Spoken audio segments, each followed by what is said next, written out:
Olá, meus amigos do Cristo Pode Mais. Sejam bem-vindos. Estamos iniciando mais um episódio com uma história fantástica, um testemunho impactante para a sua vida. Esse é apenas o segundo episódio e nós já estamos com um convidado aqui muito especial. Estamos aqui com o Eduardo Soares, conhecido Dudu, Dudu.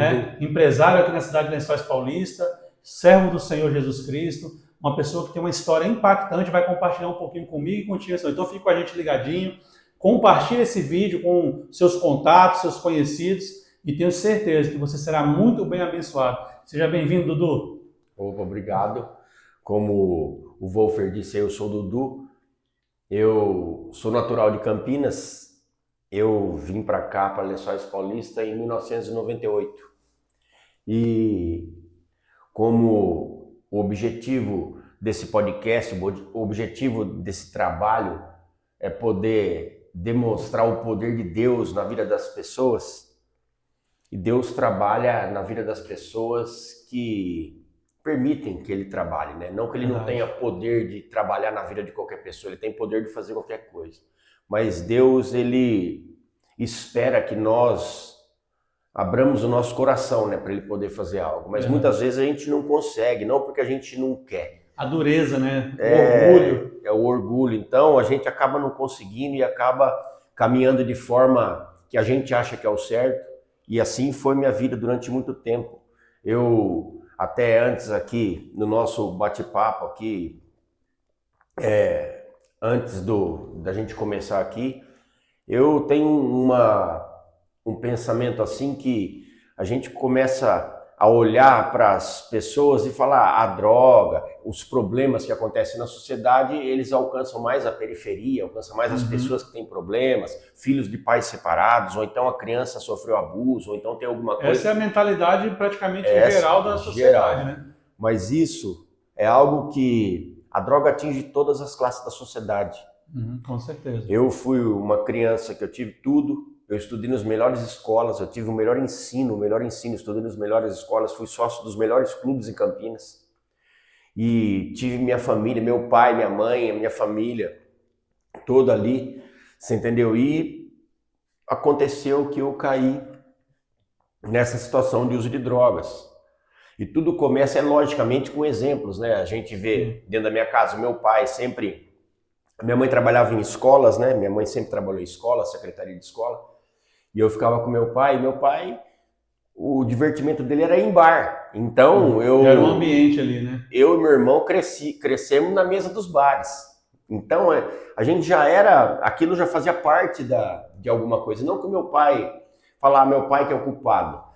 Não é isso, é que esse é o normal das pessoas. Né? É o normal das pessoas. Era o que você via no dia a dia, né? Você vai no churrasco, você vê os pais tomando cerveja, as crianças tudo pro meio ali, o pai vai com o filho no mercado. A gente nem pode dizer, falar isso é errado, né? Nós, dentro de uma visão que a gente tem, nós cristãos, eu, o Eduardo, eu vejo que isso é algo que eu já fiz, porque as minhas duas filhas viveram essa época minha também aqui em Lençóis. Mas o meu outro filho, Dudu, ele já não viveu isso daí, porque ele nunca me viu eu nessa situação, mas as minhas filhas sim. E eu era um excelente pai, eu fazia unha do pé, unha da mão, brincava, fazia de tudo com elas. Então era essa sua vida antes de conhecer Jesus? Antes de conhecer Jesus. Mas antes de eu me casar, minha adolescência, com 13, 14 anos, eu comecei a usar droga cheirando cola de sapateiro. Bem jovem, né, Dudu? Bem jovem. E cola de sapateiro antigamente, nos sinaleiros lá em Campinas, nos semáforos, os moleques de rua, eles cheiravam cola. Não tinha crack, não tinha. Então, você via eles com um saquinho assim na boca cheirando cola, e eu comecei com isso, cheirando cola. Aí depois, andando para as ruas, foi conhecendo cigarro, um fumava cigarro, o outro, e aí foi. Uma coisa puxando a outra, Uma coisa puxa a outra. E aí você começa a se unir com pessoas que também fazem as mesmas coisas. Sim. Entendeu? Não é porque você não escolhe isso. Então você vai indo, sempre tive bons exemplos, sabe? Mas, infelizmente, eu caí nisso e isso durou 23 anos da minha vida. Uma prisão, né? Uma vida inteira, prisão, praticamente. Uma cadeia.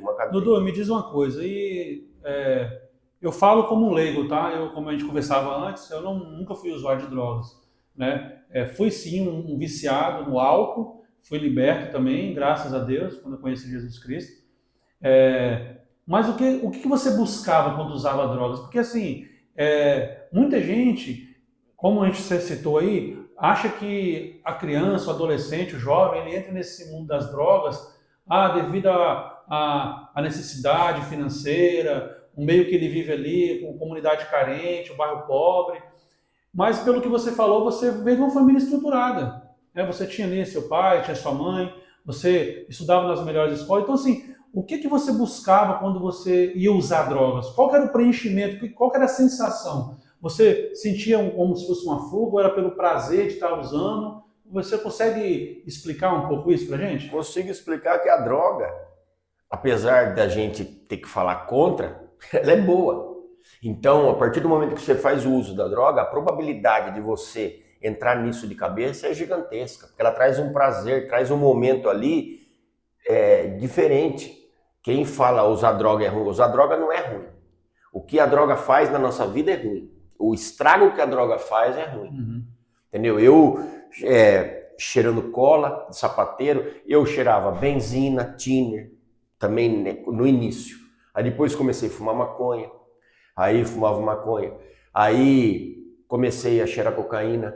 Depois teve uma época que eu fiz um pouco maior, eu com 15 anos de idade, 16 anos de idade, eu tive overdose, Meu Deus. cheirando cocaína, e os amigos que eu tinha era um grupo de pessoas, mas tinha amigos maiores, né? Então, graças a esses amigos maiores que eu tive, eles conseguiram me colocar dentro de um carro. Inclusive um amigo meu segurou a minha boca, né? E os dedos dele ficou tudo cortado, quase arrancou os dedos dele para segurar minha língua, né? Uhum. E aí eles invadiram o hospital, porque o porteiro do hospital não quis abrir a cancela do hospital, e eu tive 3 paradas cardíacas no carro. Entrei no hospital morto, e aí os médicos me reanimaram lá. Então tudo isso, nesse dia eu tive que chegar para minha mãe e falar para minha mãe que eu tive overdose, que eu estava com medo de morrer. Aí eu tive que ir para o hospital para poder dar ponto na língua, tive que voltar, porque naquele hospital eles só me reanimaram, depois nós fomos embora, porque eles estavam tudo apavorados lá, com medo de polícia. Então é uma vida que não é um prazer momentâneo ali que você tem. Você cria um círculo de amizade. É o que satisfaz a carne, né? Satisfaz Porque não a adianta a carne. gente falar, como você disse, né? O pecado, aquilo que satisfaz a carne é gostoso, né? Na hora, o prazer é gigante, mas depois vem as consequências, né? E nesse período, você comentou 23 anos que você ficou aprisionado nessa vida, né? Qual foi o momento de maior dor ou desespero durante esses momentos de uso, ou até depois do pós, né? Qual foi o momento de mais dor que você lembra disso? O momento de mais dor, eu já era casado, já estava aqui em Lençóis, né? Quando aqui teve uma época que não tinha mais cocaína. Eu era viciado em cocaína. Então, começou. Lá em Campinas eu já fumava crack, mas não era algo comum. Você comprava lá, mas não era algo comum. Comprava de vez em quando, fumava, fazia. Eu tinha os amigos que a gente fazia crack para fumar. Então, eu comprava cocaína e preparava a pedra de crack para fumar na colher, esquentava a colher com bicarbonato, misturava lá e fazia para fumar. Mas dava muito trabalho. E foi aqui em Lençóis que, quando chegou um tempo, eu me afundei no crack. E aí foi quando eu perdi tudo, né? Perdi tudo, e meu pai e meu irmão chegaram para mim e falaram assim: já perdeu esposa, já perdeu casa, já perdeu tudo, agora você vai ficar aí, nós vamos sustentar o seu vício, você fica aí com a gente, você não vai trabalhar, você fica aí, e a gente te dá um dinheiro. E aí surgiu a oportunidade de um amigo meu que já faleceu.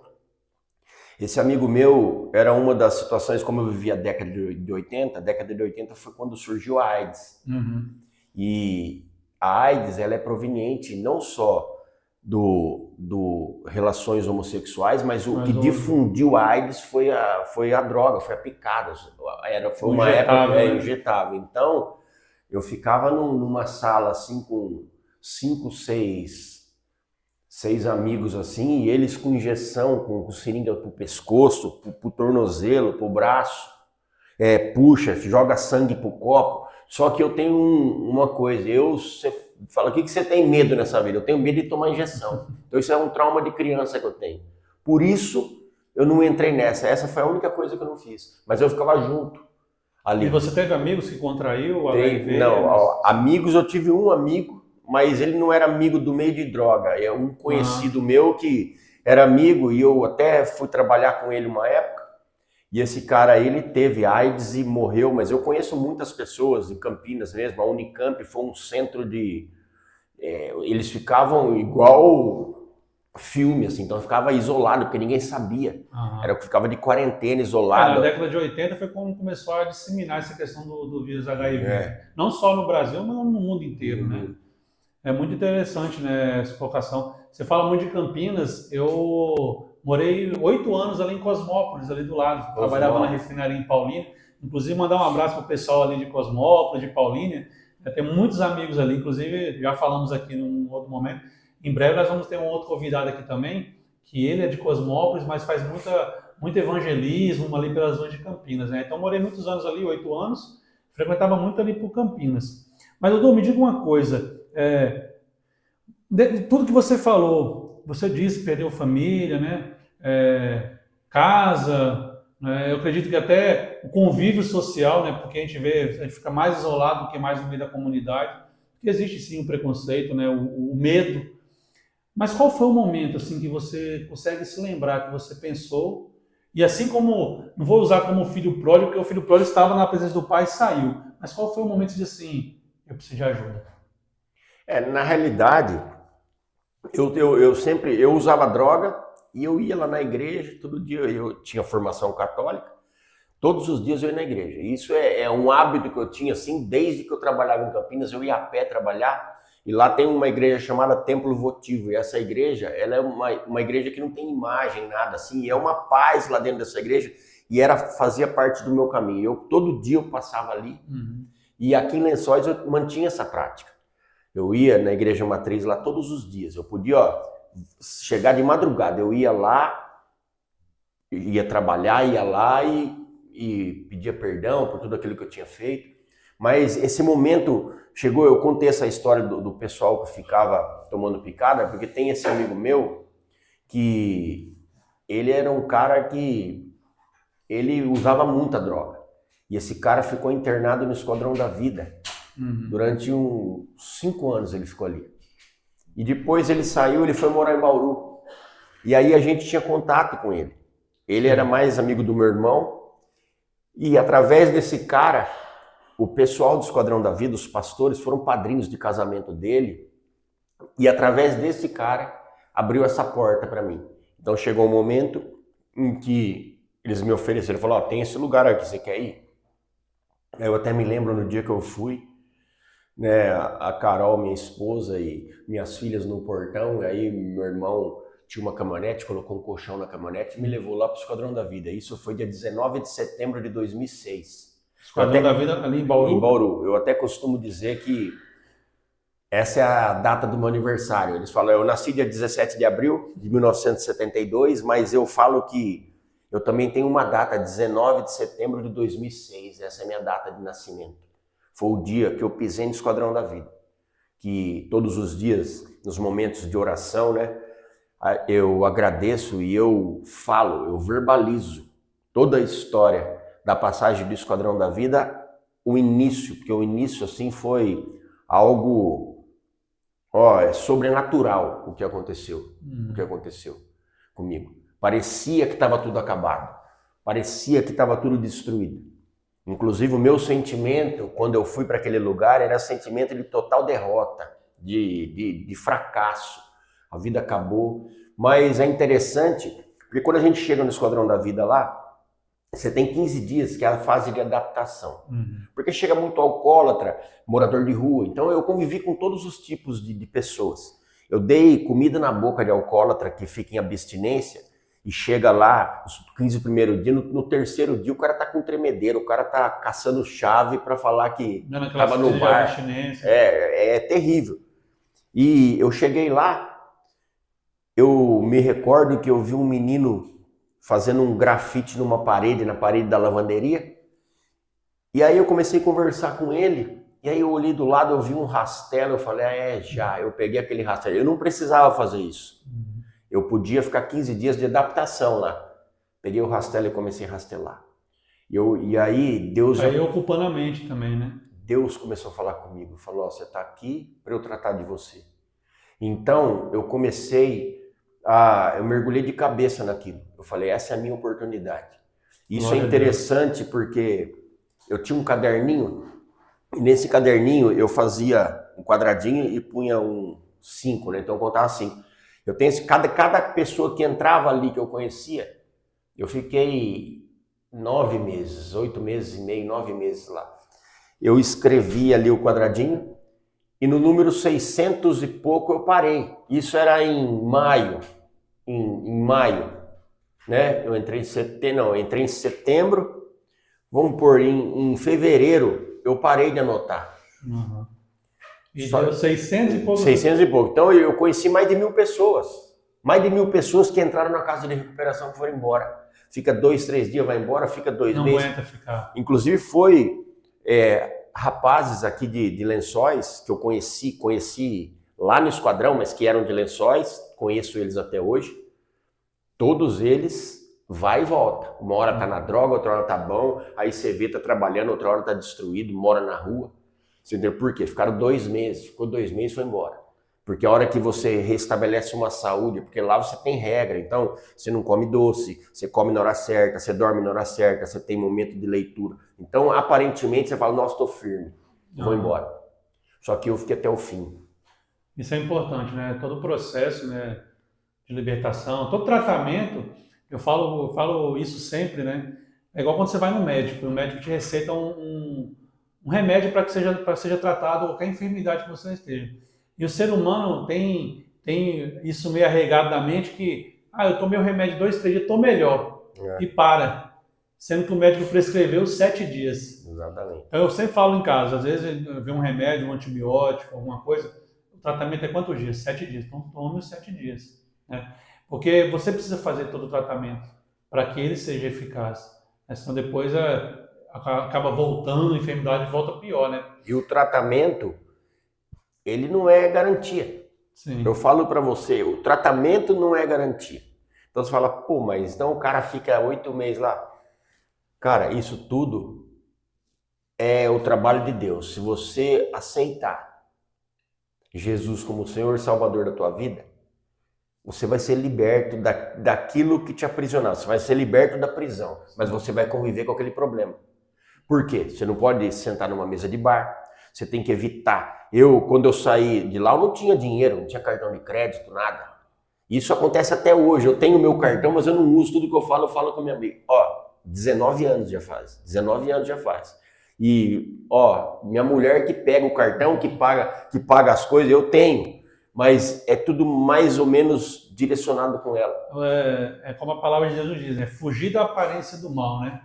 Está evitando para que você não tenha a possibilidade de acontecer algo que seja desejável, né?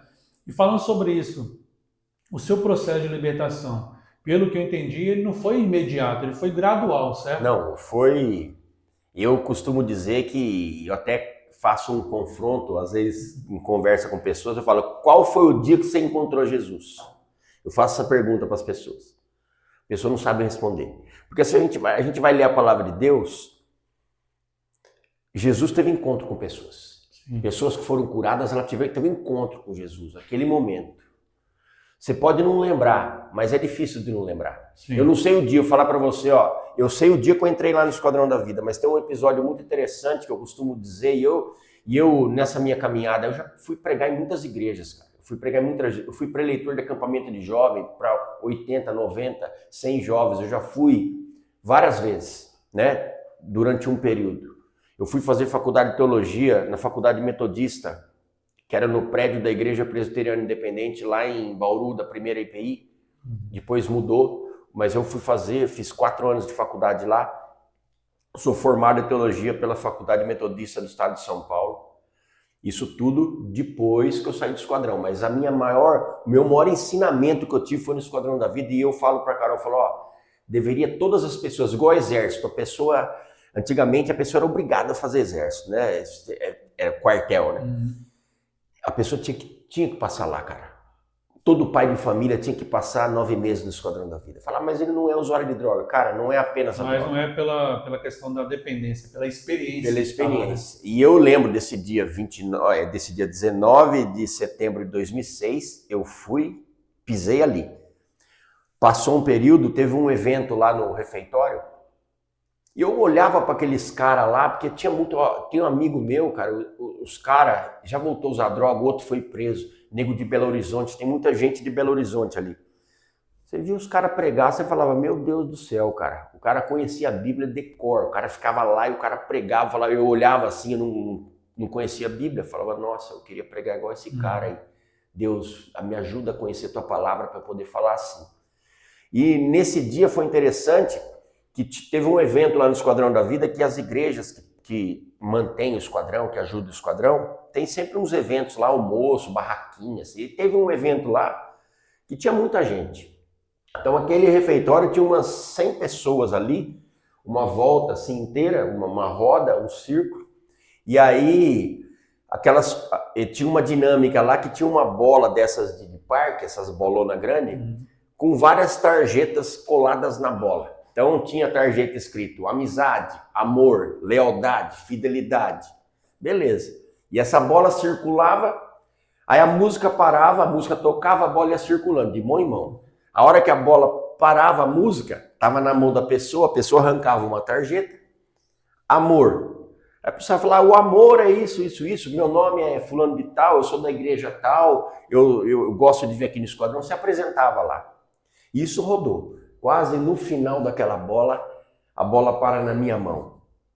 Eu já estava vendo as pessoas falar, né, cara? Falei, vai vir fidelidade, amor, eu vou falar, eu estou fazendo tratamento para me libertar da droga, sou de Lençóis Paulista, nasci em Campinas, sou de Lençóis, já está tudo pronto para eu falar.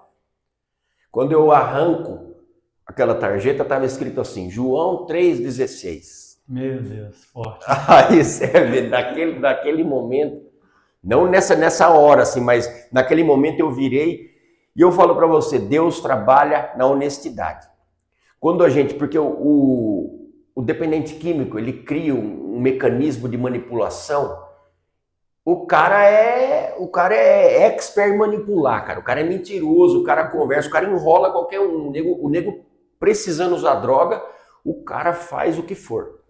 Você entendeu? E naquele momento, cara, eu já estava um período lá, é como se fosse uma humilhação, cara. Eu fui humilhado naquele momento porque eu não sabia. Não sabia o que estava escrito, né? Todas aquelas pessoas, o que eu falei? Eu falei, ó, eu tô aqui fazendo tratamento, sou Eduardo, tal, me apresentei, tô aqui fazendo tratamento, eu não conheço Bíblia, eu não sei o que está escrito. E naquele momento, todos, uma só voz eles falaram, porque Deus amou o mundo de tal maneira que enviou o seu Filho unigênito para que todo que nele crê não pereça, mas tenha vida eterna. Glória naquele dia parece que veio um negócio e veio. Daquele dia em diante. Olha, eu tava lá, virou uma chave. Eu, às quintas-feiras, porque o problema do esquadrão lá que os caras vão embora, eu comecei a observar, eu falei, por que esses caras vão embora? Porque o cara tem que estudar. Então eles dão...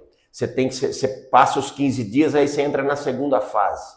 Você vai aqui, a primeira fase é do lado de cá, do alojamento, as 2 primeiras salas, aí você passa para a sala de lá. O seu monitor vai passar a ser outro, né? No meu era o seu Roberto, que era o monitor. Porque você acorda, você escova os dentes, vai lá e faz uma devocional. Então você lê a Bíblia, você explica aquilo, cada um tem normalmente 12 ali no quarto, 8. E aí como que acontecia? Esses caras, eles tinham que fazer as provas. Então são 12 provas. Cada semana você faz uma prova, você estuda aquele assunto, chega na quinta-feira, era livre. Então eles passavam um filme evangélico lá, você podia ficar sem fazer nada, conversando. Não tinha atividade na quinta-feira. Só que na sexta de manhã tinha prova. Então o que acontece? Se você não tirasse C, B ou A, A semana que vem você fazia a mesma meta. Então quer dizer o quê? O seu tratamento, se em 12 semanas, ele vai ser 13 semanas. Então o cara fala, nossa, ferrou. Eu tô pensando que eu vou sair daqui 12 semanas, já foi para 13. Já foi empurrando a semana Já foi empurrando, porque você tem que passar. Uhum. Comecei a observar e Deus falou para mim, ó, cara, você vai fazer o seguinte. É o que eu falei, eu usei droga.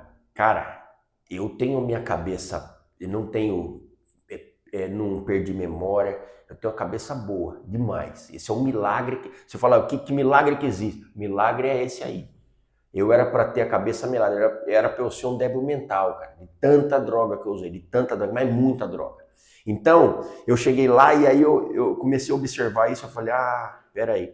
Eu na janta da quinta-feira eu falei, pessoal, quem quiser descer na sala lá, eu tô lá para ensinar, pra gente recordar. Então eu comecei a dar aula. Fazer uma revisão. Comecei a dar aula para aqueles que queriam. E aí eu até fazia uma coisa que não pode lá, porque lá você não pode emprestar nada, tênis, roupa, você não pode pegar o seu dinheiro que está na cantina e pagar, porque senão, porque faz parte do tratamento. Uhum. O drogado, ele tem essas manipulações, então você vai criando vínculo com o outro. Aí você faz uma coisa errada lá dentro, o outro não dedura você. Então, isso não podia lá. Só que daí eu chegava e falava, ó, eu tinha meu dinheiro lá que minha família deixava, só que eu não comia nada para mim. Se você tirar A na prova, você ganha paçoca. E a paçoca lá era, ó, você vê como é que faz falta. Aqui a gente não dá bola. Lá, uma paçoca era tudo. Uma lata de coca, então, de Coca-Cola, um potinho de sorvete na cantina. E eu tinha meu dinheiro, mas muitos ali não tinha, nem família, morador de rua. Então, eu comecei e os caras começaram a tirar A, cara. O cara tirava letra, tirava A, tirava Era incentivo para eles, né? E aí ganhava paçoca. E eu ajudei muita gente no tratamento com isso. Porque eles permaneciam, né? Mas foi tudo depois dessa virada de chave. Então, Deus começou a me usar lá dentro desse lugar. Lá dentro desse lugar. E eu comecei, aí que eu comecei a perceber, eu falei, puxa vida, uma vez por semana você tinha ligação com a família. E a pior coisa, uma ligação era o seguinte, você ligava 5 minutos para falar com a esposa. A esposa já tá com o saco cheio do cara. Você entendeu? O cara tá lá, ele ficou 2, 3 meses, falou, nossa, eu tô firme, tô bom, Deus é bom. E aí, só que aqui fora, a esposa, por isso tem que ter grupo de apoio.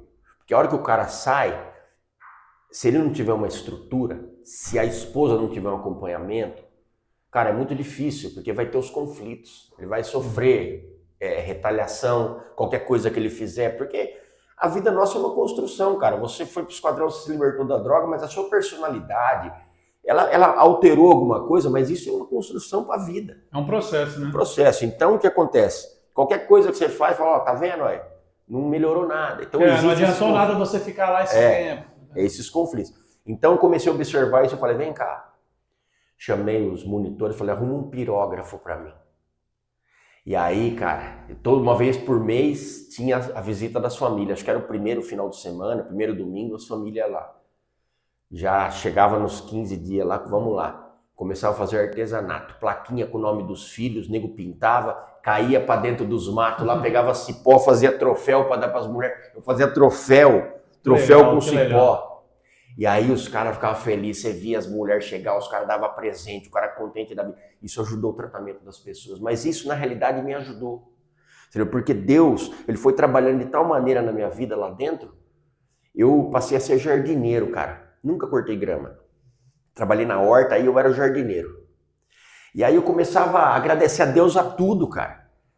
Eu fui curado do joelho lá. A gente fala isso, essa questão de cura é muito interessante, porque muitas pessoas não acreditam, entendeu? Quando a gente vê curar, o cara tinha um joelho ruim, agora começou a andar, o cara era aleijado. De fato, existe muita falcatrua que a gente vê. A gente acaba descredibilizando quando há um milagre de verdade. É uma vergonha para nós, né, evangélicos, para os crentes. Tem essas falcatruas, mas Deus curou meu joelho, cara. Para eu chegar no esquadrão, eu precisei de uma Bíblia marrom, que era a Bíblia Almeida, a Bíblia de crente, né? E aconteceu que, num das minhas loucuras, eu tinha bebido muito, usado muita droga, cheirado muita cocaína, bebido uísque. Cheguei em casa, eu tive uma briga muito feia com a minha mulher. E a minha casa, a casa que eu morava, tinha uma cozinha muito grande. E eu vim correndo e dei um pulo e dei um chute na parede, que isso era 1h30 da manhã. Eu fui urrando pro hospital. A minha perna ficou a perna inteira preta. Eu rompi os 2 ligamentos, tive inflamação na tíbia, a sola do pé ficou preta. Eu andava de bengala. E antes de ir pro esquadrão, tinha melhorado um pouco a perna, mas meu joelho não era impossível. Eu fui no médico, o doutor Marcelo Ricaua, ele era o único que fazia cirurgia de joelho. Aqui em Lençóis não tinha. Tinha o doutor Eudes, que é um médico da Portuguesa, que ele vinha, agendava as cirurgias. Hoje tem doutor Bruno, tem outros doutores. Tinha o doutor Nivaldo, mas o doutor Nivaldo não fazia cirurgia de joelho. E vinha esse médico da Portuguesa. E eu fui para Bauru fazer ressonância. O médico falou para mim, esse doutor Marcelo, ele é o médico top de... E ele falou, nunca mais você vai chutar uma bola se eu não operar o joelho. Só que naquela época, as cirurgias, você tinha que fazer uma cirurgia que você fazia um corte para cima, ficava 8 meses, fazia um corte para baixo, 8 meses, Não é que fazia hoje que já artroscopia. opera tudo de uma vez, né? Aí eu tinha que ficar 2 anos fazendo cirurgia. Eu falei, não dá, tem que trabalhar, não tinha como. E aí, lá no Esquadrão da Vida, eu fui curado, cara, do joelho. Chegou um dia, eu tava lá e já tinha acontecido isso daí. O divertimento lá era jogar bola. E eu vi os caras jogar, eu falei, nossa, eu tô louco pra jogar bola, não pode jogar bola. Aquele campão. E olha o que Deus fez na minha vida, eu cortava grama. E aí, eu glorificava a Deus, falava, poxa vida, Deus, existiu esses negros aí, jogador. O Romário nunca cortou uma grama de um campo. Eu começava a falar, o Romário, o Ronaldinho Gaúcho nunca fez isso. Eu corto a grama de um campo oficial. E eles me arrumaram. Comecei cortando com uma tesoura cega. Eles falaram, pô, esse cara aí tá esforçado. Mandaram arrumar a máquina de cortar. Eu cortava a grama do campo. E aí um dia, eu cheguei e falei, Deus, o senhor tá me curando da droga, o senhor vai curar meu joelho. Eu peguei aquelas cinta que eu usava no joelho, eu dei pro Benedito. O Benedito era um cara lá que não podia jogar bola, que tinha pino nas 2 canelas. Era um cara terrível lá do crime em Bauru. E o Benedito, ele era muito meu amigo lá dentro, né? Também estava se restaurando lá, só que tinha essa situação, ele não podia chutar bola. E aí eu dei aquilo para ele. Até gol de bicicleta eu fiz no esquadrão lá. Eu comecei a jogar bola. Daquele dia eu corria. Jogava bola, corria. Nunca aconteceu mais nada com o meu joelho. Glória a Deus. Fui curado do joelho lá. É o Deus que fez no passado e faz no dia de hoje, né? Exatamente. Eu falo que eu já testemunhei muitos milagres, Dudu. Muitos milagres mesmo. Hoje eu sou uma pessoa assim que tudo que você está me falando, pode ter certeza que em meu coração, o Espírito Santo testifica no coração da gente que é verdade e eu não duvido. Mas eu estou até falando, é até bom a gente tocar nesse assunto sobre cura, sobre milagre, porque as pessoas que estão nos assistindo agora, às vezes elas estão passando por um problema, seja de saúde, né? Um diagnóstico aí que está trazendo desespero, está tirando o sono. Mas a gente já quer dizer, eu quero dizer para você que está nos assistindo agora, nesse momento, que Jesus, ele cura. Jesus, ele salva, ele restaura, ele sara. Então, assim, é mediante a fé. Porque você colocou sua fé em prática. Senhor, o Senhor já está me libertando aqui das drogas. Né? O Senhor se revelou a mim através da tua palavra. Então, eu tenho certeza que o Senhor vai curar. Porque se você não tivesse ativado a fé no seu coração, talvez hoje você estaria andando aí de muleta ou não estaria aqui ou não mais. Estaria, né? Então, assim, nós estamos falando sobre fé também, né? Porque é muito interessante a gente falar sobre qual o papel da igreja. Né? Quando eu falo a igreja, o papel das orações, né? Para a gente poder se recuperar. Claro, é o Espírito Santo que age. Eu falo, Dudu, porque no momento que eu tive esse encontro com Deus, você falou uma coisa que ativou, sabe, também a minha memória. Eu, graças a Deus, também eu tenho uma memória muito boa. Não usei drogas, como eu disse, né? Mas tenho uma memória muito boa. E eu lembro muito, no dia 14 de janeiro de 2014, eu participei do encontro com Deus, lá em Cosmópolis, ladinho de Campinas ali. E no dia 14 a gente chegou, foi numa sexta-feira à noite, e eu com muitas dúvidas no meu coração, não era cristão. Né? E no dia 15, no sábado, eu fui totalmente liberto do alcoolismo. Daquele dia em diante, sabe? Eu falo assim, existem milagres que são instantâneos, curas que são instantâneas. Foi assim, acredito, com o seu joelho, foi assim com a minha libertação do alcoolismo. Agora tem coisas que são processos. Mas quando Jesus encontrou, fez um lodo ali com a saliva, colocou, vai lá e se lava. É um processo, a caminhada até a fonte para se lavar. Talvez você ainda vai estar. Outro, quando ele cura, você está enxergando, ele, não, estou vendo as pessoas como se fossem árvores. Né? Então existe um processo. Mas no meu caso eu fui liberto. E você fala assim, você lembra o dia que você encontrou com Jesus? Na hora que você falou, veio essa data na minha cabeça. Foi naquele sábado, pela manhã ali. Quando fizeram a oração de libertação para a sua vida. E quando perguntaram para você, se tem algo que você quer ser liberto? Não, eu não pensei duas vezes, porque foi algo que eu perdi meu avô para o álcool, sabe? Eu perdi meus tios para as drogas, para o álcool. E nunca tive exemplo da minha mãe e do meu pai bebendo em casa. Mas é que você falou, eu convivia junto ali, né? Mas eu fui liberto. E para a honra e glória do Senhor, lá para cá, há 11 anos que eu sou convertido, né? Levo a palavra do Senhor Jesus, eu posso afirmar também, Jesus liberta. O seu testemunho aqui vem para testificar e para colocar, sim, diante de todos que estão nos assistindo, que Jesus ele ainda age no dia de hoje. As pessoas acham assim, a Bíblia é um livro antigo, o que Deus fez naquela época, quando alguns não pensam que é um conto de fadas, que é uma fantasia. Não, mas era naquela época. Não. O Espírito Santo está agindo no dia de hoje.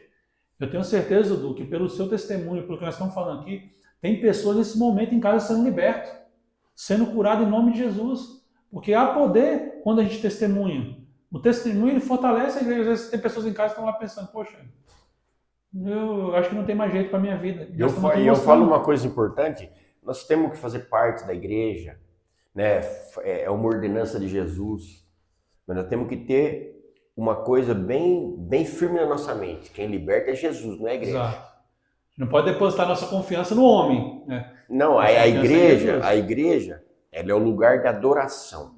Você vai lá, acontece libertação, acontece cura, porque Deus pode fazer isso tanto na igreja, quanto na rua, quanto em qualquer lugar. Sim. Mas não apenas um ato religioso vai te libertar, vai te ajudar. O que te ajuda, o que te liberta é Jesus. É quando o nosso coração, quando eu aceitei ir para aquele lugar, já foi o primeiro quebrantamento. Quando no primeiro dia que eu pisei ali, eu falei, agora eu vou trabalhar, já foi o segundo. Na hora que eu encontrei aquela multidão, que eu podia dar qualquer desculpa, eu podia falar apenas assim, ó, eu não sei o que significa. Eu falei, ó, eu gostaria muito de saber, eu não conheço Bíblia, eu tô aqui fazendo tratamento, eu não conheço. Foi já o terceiro, pum. E daí em diante, Deus começou a trabalhar. Eu saía da janta, e aí eu falava, ó, quem quiser ir orar na capela comigo lá, eu tô indo orar. 2 só ia. 2 amigos meus ia, e a gente ia pra capela orar. Era toda quinta-feira, quinta ou quarta, não me recordo, mas era o dia de jejum pela manhã. Então tinha o jejum de manhã, entregava o jejum no almoço, eu fazia o jejum o dia inteiro. Então eu comecei, Deus me deu habilidades que eu falei, arruma um cal para mim. Arrumou o cal, eu escrevia nas gramas lá, eu escrevia a palavra Jesus na grama autona, assim, a grama alta para eu cortar, eu escrevia, aí eu pegava a tesoura, eu vinha recortando as letras, aí eu pegava a máquina, regulava a máquina alta, você chegava de noite, assim, você olhava, você via o relevo escrito Jesus na grama, daqui até lá, assim, ó. Eu pegava o Esquadrão da Vida, eu pegava as mudas lá na casa do pastor Rui, lá em cima, trazia para baixo, e cara, eu fui fazendo isso, eu fui ajudando pessoas ali. Quanto mais eu ajudava pessoas, mais eu me ajudava. E Deus transformou. Teve um momento em que nós sentamos lá e falamos, mas é muito importante da família vir aqui, né? Ó, pra você ver como é que funciona. E o diabo, ele tá em todos os lugares. Uhum. Existe os filhos de Deus e os filhos do diabo. Não existe o terceiro, aquele que não é filho nem de Deus nem do diabo. Ou você é filho de Deus, né? ou você é filho do diabo. Muro, né? O muro já é do inimigo, né? E se você falar filho do diabo para uma pessoa, a pessoa fica furiosa com você. A pessoa não conhece Deus, não quer saber de Deus, não conhece a palavra de Deus, não conhece, mas ela não se aceita filho. Cara, esse é o engano. São duas coisas, mas as pessoas não têm esse entendimento. Esse entendimento, nós temos esse entendimento, depois que conhecemos Jesus, Sim, a gente passa a ter. Isso é verdade. O ser humano não tem. Então, para eles, tudo está normal. E aí, lá, eu fui criado também, eu fui o primeiro. Então, a esposa vinha com os filhos e ficava numa casa lá em cima na entrada. E aí ela chegava num dia, passava a noite, jantava com todo mundo lá, né, no refeitório, ficava lá, depois dormia lá, né, com o marido, com os filhos. Aí no outro dia de manhã ela tinha que ir embora. Aí os caras começaram a falar que era visita íntima. O pessoal que não tinha, aqueles que não estavam querendo saber de tratamento, e teve, mas depois parece que acabou isso, mas teve. Isso favorecia, por quê? Porque a esposa ia lá, a família é muito importante, né? E naquele dia a pessoa era liberada dos trabalhos, da laborterapia, né? Porque todo dia tem a laborterapia. Eu chegava a dormir, cara, eu fazia jejum, eu não ia almoçar, ia pra capela, tinha uma capela lá, eu ficava orando ali, aí tocava a sirene pra laborterapia e ia nego me acordar, porque eu ajudava as pessoas, cara. Os caras iam, Dudu, ó, tocou o horário do trabalho. Porque se você atrasa, já tomava punição, essas coisas. Mas, cara, eu falo pra você, Deus falou poderosamente. Deus um dia falou pra mim, chegava o caminhão do Ceasa, que eles todo sábado, vinha o caminhão do Ceasa com batata e cebola. 6, 7 sacos de 60 quilos, coisa meio estragado, sabe? Batata podre, cebola podre. E aí só olhou, Dudu, descarregar o caminhão lá. E os caras jogando bola, cara. E 4 horas o jogo de futebol e 2h30, 3 horas o caminhão chegando e aquelas batatas. Eu falei, meu Deus, eu queria jogar bola. E aí eu subia numa laje e ficava descascando a batata e olhando os caras se aquecendo no campo lá. Chegava a chorar. Chorava, as mãos tudo fedendo, batata podre, cebola podre, cortando a batata. Cara, parecia que Deus parava o tempo, cara. Deus via eu chorando porque eu tinha vontade de jogar bola. E eu chorava mesmo, cortando batata, começava a chorar. E Deus fala pra mim, ó, eu tô fazendo isso com você, cara. Tá vendo essa batata que você tá limpando, essa cebola que você tá limpando? Eu tô fazendo isso com a sua vida. Tô tirando a parte podre, Tô tirando a parte podre de você. E acredita, eu ia jogar bola. Eu cortava aquelas batatas, aquela cebola e ainda dava tempo de eu jogar bola. Então Deus é maravilhoso. Maravilhoso. Eu vivi cada experiência naquele lugar todos os dias. Eu tenho uma prática, todos os dias eu chego com a minha esposa e minha esposa trabalha, né, comigo. A gente trabalha junto, fica o dia inteiro junto, mas desde cedo, vai à academia, cansa. E ela chega até a dormir, mas na hora do amém eu bato no pé dela, dou 2, 3 tapão no pé, ela acorda amém, eu falo, dormiu, né? Ela fala assim, mas aí cara, e tudo isso que eu tô falando pra você, grande parte, eu vou falando, eu vou relatando as bênçãos que Deus fez na minha vida, no esquadrão. Ô Dudu, e assim, você passou esse processo lá, né, esse período, onde Deus se apresentou a você, né, isso é um testemunho muito forte. Eu acredito, né, que depois desse período lá, você teve muitas lutas fora de lá também, né, porque, como você disse, você sai e começa o ataque, muitas vezes na nossa mente, talvez de pessoas, né, não digo nem só esposa ou filho, mas de pessoas que nos conheceram antes de uma transformação, antes de uma libertação de Jesus.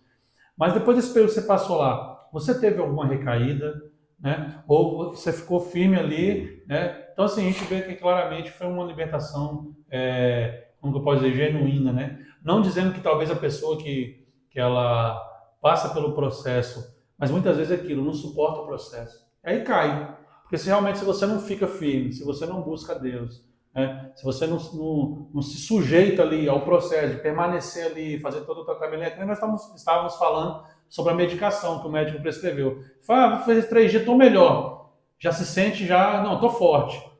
Mas aí que, infelizmente, o inimigo vem e se aproveita desse pensamento, eu estou forte.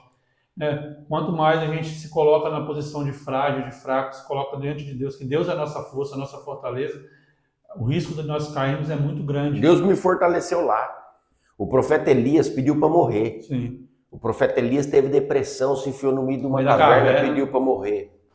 Deus enviou ele junto às correntes de Querite, torrente de Querite, e os corvos iam alimentar ele ali. E isso eu falo que o Esquadrão da Vida foi o meu Querite. E aí o que acontece? A primeira dificuldade que eu tive, você pensa que foi na rua? Foi no dia de eu ir embora, tudo contente. Oraram por mim lá, falaram, agora você vai embora. Despedi do pessoal lá, com a minha mala pronta, chega meu irmão com minha esposa falou assim para mim, não quero mais saber. Imagina só. Meu Deus. Imagina na saída. Só. Por quê? Porque é o medo dela também, você entendeu? Imagina só, quando eu tava lá, tava tudo legal. A hora que você vai ter que enfrentar a realidade, eu tinha mudado a minha realidade, mas ela ainda tava naquela realidade lá atrás. Infelizmente o inimigo faz questão de lembrar do nosso passado. Exatamente. Né? Aí o pastor olhou para mim e falou, melhor você ficar mais uns dias. Eu falei, não, eu sei. Aí eu fui até morar na casa do meu pai e ela na casa da mãe dela. E aí, como eu contei que eu tinha dado um chute na parede e meu joelho estourou, e naquele dia, depois, foi uma senhora, Dona Maria, que é uma das pessoas mais importantes na minha vida, Dona Maria de Souza, ela é da Igreja Presbiteriana Independente, aqui de Lençóis. E naquele dia, no outro dia de manhã, ela foi levar uma Bíblia para mim e orou lá em casa. E aquela Bíblia, tem a data da Bíblia, foi em 2003. Essa Bíblia ficou branquinha lá, capa dura, ficou na gaveta lá todo aquele tempo. Quando eu fui para o esquadrão, eu lembrei, precisava da Bíblia. Eu tenho uma em casa. E foi naquela Bíblia que eu aprendi, que aquela mulher deu há 3 anos antes de eu ir para lá. E aí, quando eu saí do esquadrão, eu falei, não, eu quero ser batizado aqui. Não, aqui a gente não pode batizar você, cara. Você tem que ir para a igreja. Não, vai batizar aqui, com o esquadrão da vida, que é o meu lugar. Eu falei, mas aqui não é igreja, você tem que ir numa igreja, você tem que visitar as igrejas para ver a igreja que você quer, que você se dá melhor, para você seguir sua vida. Eu já saí de lá sabendo que eu ia para a igreja da Dona Maria, eu não sabia o nome. Eu vou para a igreja da Dona Maria. E aí eu fui na escola dominical, levei minhas filhas, a minha esposa não quis ir, ela estava morando na mãe dela. No começo ela não quis ir. E aquela igreja foi maravilhosa, né? As pessoas abraçaram a gente. E a Carol, ela teve um encontro com Deus ali naquela igreja. Eu lembro. Importante a ação da igreja, a ação né? da igreja. Dudu, não te cortando, mas você falando, a igreja, eu acredito que a igreja tem esse papel da reunião, sim, dos irmãos, né? Da adoração ao Senhor. Nós estamos ali, como você disse, para ir lá para prestar culto a Deus, né? Mas eu acredito que é a igreja que recebe, que abraça, que ama, é a verdadeira igreja. Mas independente da sua situação social, econômica, né? Mas a igreja verdadeira é aquela igreja que abrange fora das 4 paredes. Né? Talvez as pessoas muitas vezes falam mal de tantas vamos colocar como falsas doutrinas, né?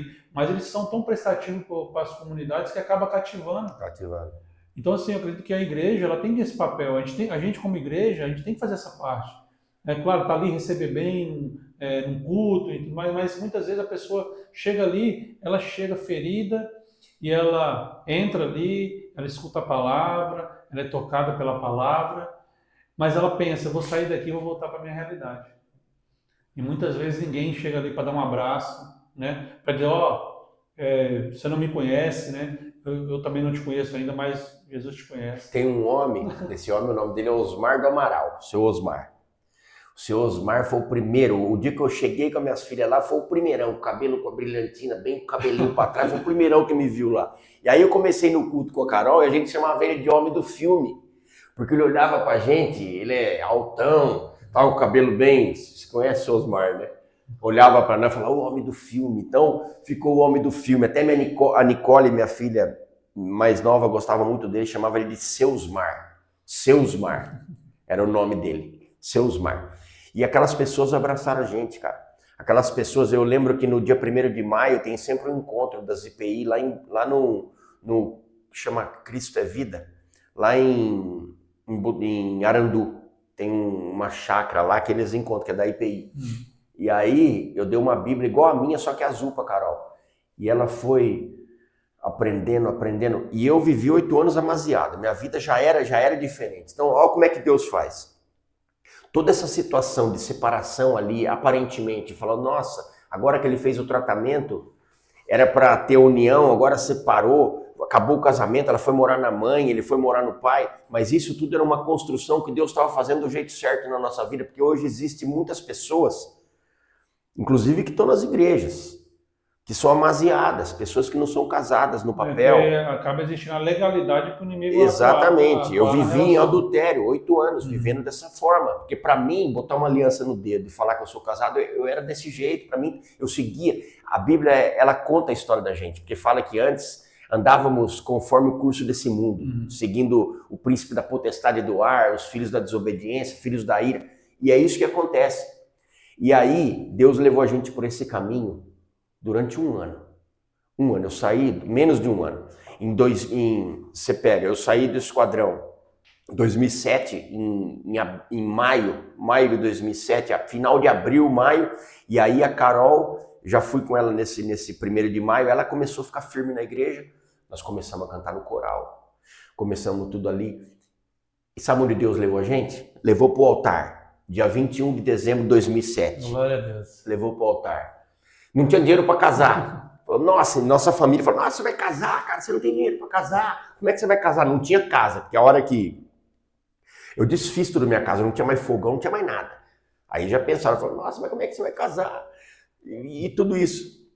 Sabe o que Deus fez? Aquelas mulheres da igreja falam, não, você vai casar, nós vamos fazer salgadinho, você vai casar porque vai ter casamento. E aí começa Deus a agir no casamento. Deus começa a agir para eu casar. Tinha um amigo meu, Reinaldo Geraldo, que foi, eu vi, vamos por lá, que eu sei, 4 que se restaurou da minha época. E esse cara foi um parceiro meu, ele é mais de idade que eu, ele morava em São Carlos, ele era viciado em crack. Ele é mais velho, então o pessoal chamava ele de Glória lá dentro, que ele falava, ô Glória. Então, esse cara foi meu parceiro lá dentro do esquadrão. A gente disputava, tirava A na prova, ele tirava A e a gente fazia. E meu parceiro, a irmã dele, em gratidão a mim, falou, eu fui uma vez em Bauru, ela tem uma floricultura em Bauru, ela falou, vou casar, tal, eu queria procurar ele para dar o convite para ele ir, só que ele estava morando em outro lugar, ele estava missionário, ele começou a fazer jocum, começou a trabalhar de missionário. E aí, ela falou, eu vou dar o buquê de flor pro casamento. Beleza, tudo contente, né? Quando eu fui tratar lá a respeito do buquê de flor, ela falou, vou fazer melhor. Eu vou dar toda a decoração da igreja pra você. E aí deu tapete branco, decoração da igreja, coroas de flor. Aí você que pegou Glória. Ô, Glória! Pensa no casamento. Aí Deus também tocou o coração do meu pai, foi lá, teve um buffet com um estrogonofe lá e teve o casamento. Nós tivemos o casamento. E no outro dia nós fomos morar na casa no Birama e aquilo foi um momento assim fantástico na minha vida, que aquela casa, ela era uma casa que se apagasse a luz da rua, aquela casa ficava acesa. Eu vou falar para você a loucura por causa de Deus que era aquela casa. Aquela casa, todos os dias eu declaro isso, daquela casa Deus, movido pelo Espírito Santo, Deus falou, você vai fazer sopa. Eu fui lá, comprei um monte de legume, tinha uma panelona assim, que eu tenho até hoje, um caldeirão. Eu e a Carol na cozinha, eu lembro como se fosse hoje, cortando as coisas, fazendo sopa para entregar para morador de rua. Eu comecei, depois nós entregamos sopa 14 anos. Parou na pandemia, parou de entregar. Mas durante 14 anos eu entreguei sopa na rua. E quantas coisas Deus fez na rua? Quantas coisas? Podia trazer aqui, vou até convocá-lo para trazer aqui o Milton. O Milton ele trabalha na Casa Cap. O Milton é um ex-morador de rua, que nós entregamos sopa e ele tem tanta história para contar, já faz também mais de 11 anos, 12, 13 anos. Milton, você está convocado para vir aqui no Cristo Pode Mais, hein? Para falar conosco. Isso é algo maravilhoso, a gente fazia trabalho social também lá em Campo Grande, no Mato Grosso do Sul, antes de vir para cá. Lá Deus ele deu um projeto para a gente lá, que é o Projeto ID. E através do meu filho, quando vocês chegaram, ele estava aqui me ajudando a organizar aqui, né, o estúdio. E um dia, quando ele era pequeno, e você falando, a memória da gente vai trazendo à tona, né? Quando ele era pequeno, um dia ele comendo lá, né? Como criança, acabou deixando a comida no prato. Aí o paizão, né, quis dar uma lição nele, né? Falou, meu filho, desperdiçando comida, tem tanta criança passando fome na rua, com fome, tantas famílias sem comida. Aí ele virou para mim e falou assim, então dá de comer para eles, pai. Aí eu fiquei assim, sem chão, né? Porque eu falei assim, eu não posso... E aí um dia, lá em Campo Grande, estava orando, e aí eu escutei, o Espírito Santo veio no meu coração, na minha mente, e falou igualzinho ele falou para mim, dá de comer para eles. E aí a gente começou o projeto e a gente fazia isso também, a gente fazia sopa, é, juntamos uma turma legal lá da igreja, a gente fazia a sopa, levar. Nas Páscoas a gente fazia os ovos de Páscoa artesanal, minha esposa, né? Com as pessoas também a gente embalava, a gente distribuía para as crianças, e como que é gratificante.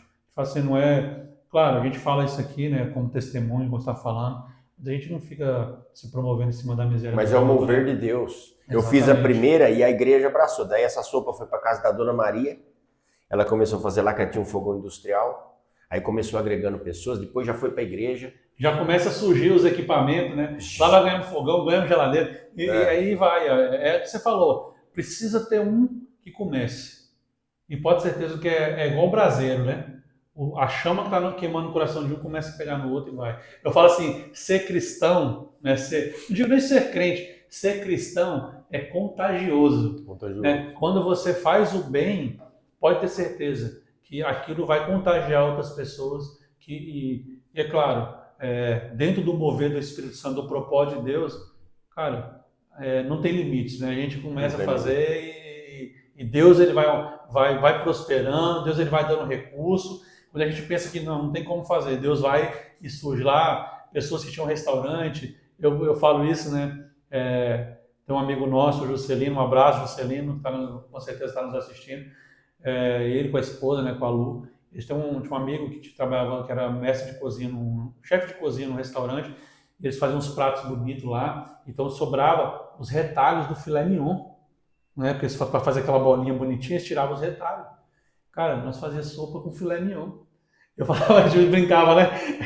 Tem até fotos, né? A gente falava assim, cara, o pessoal da rua tá comendo melhor que nós em casa, tá comendo filé mignon.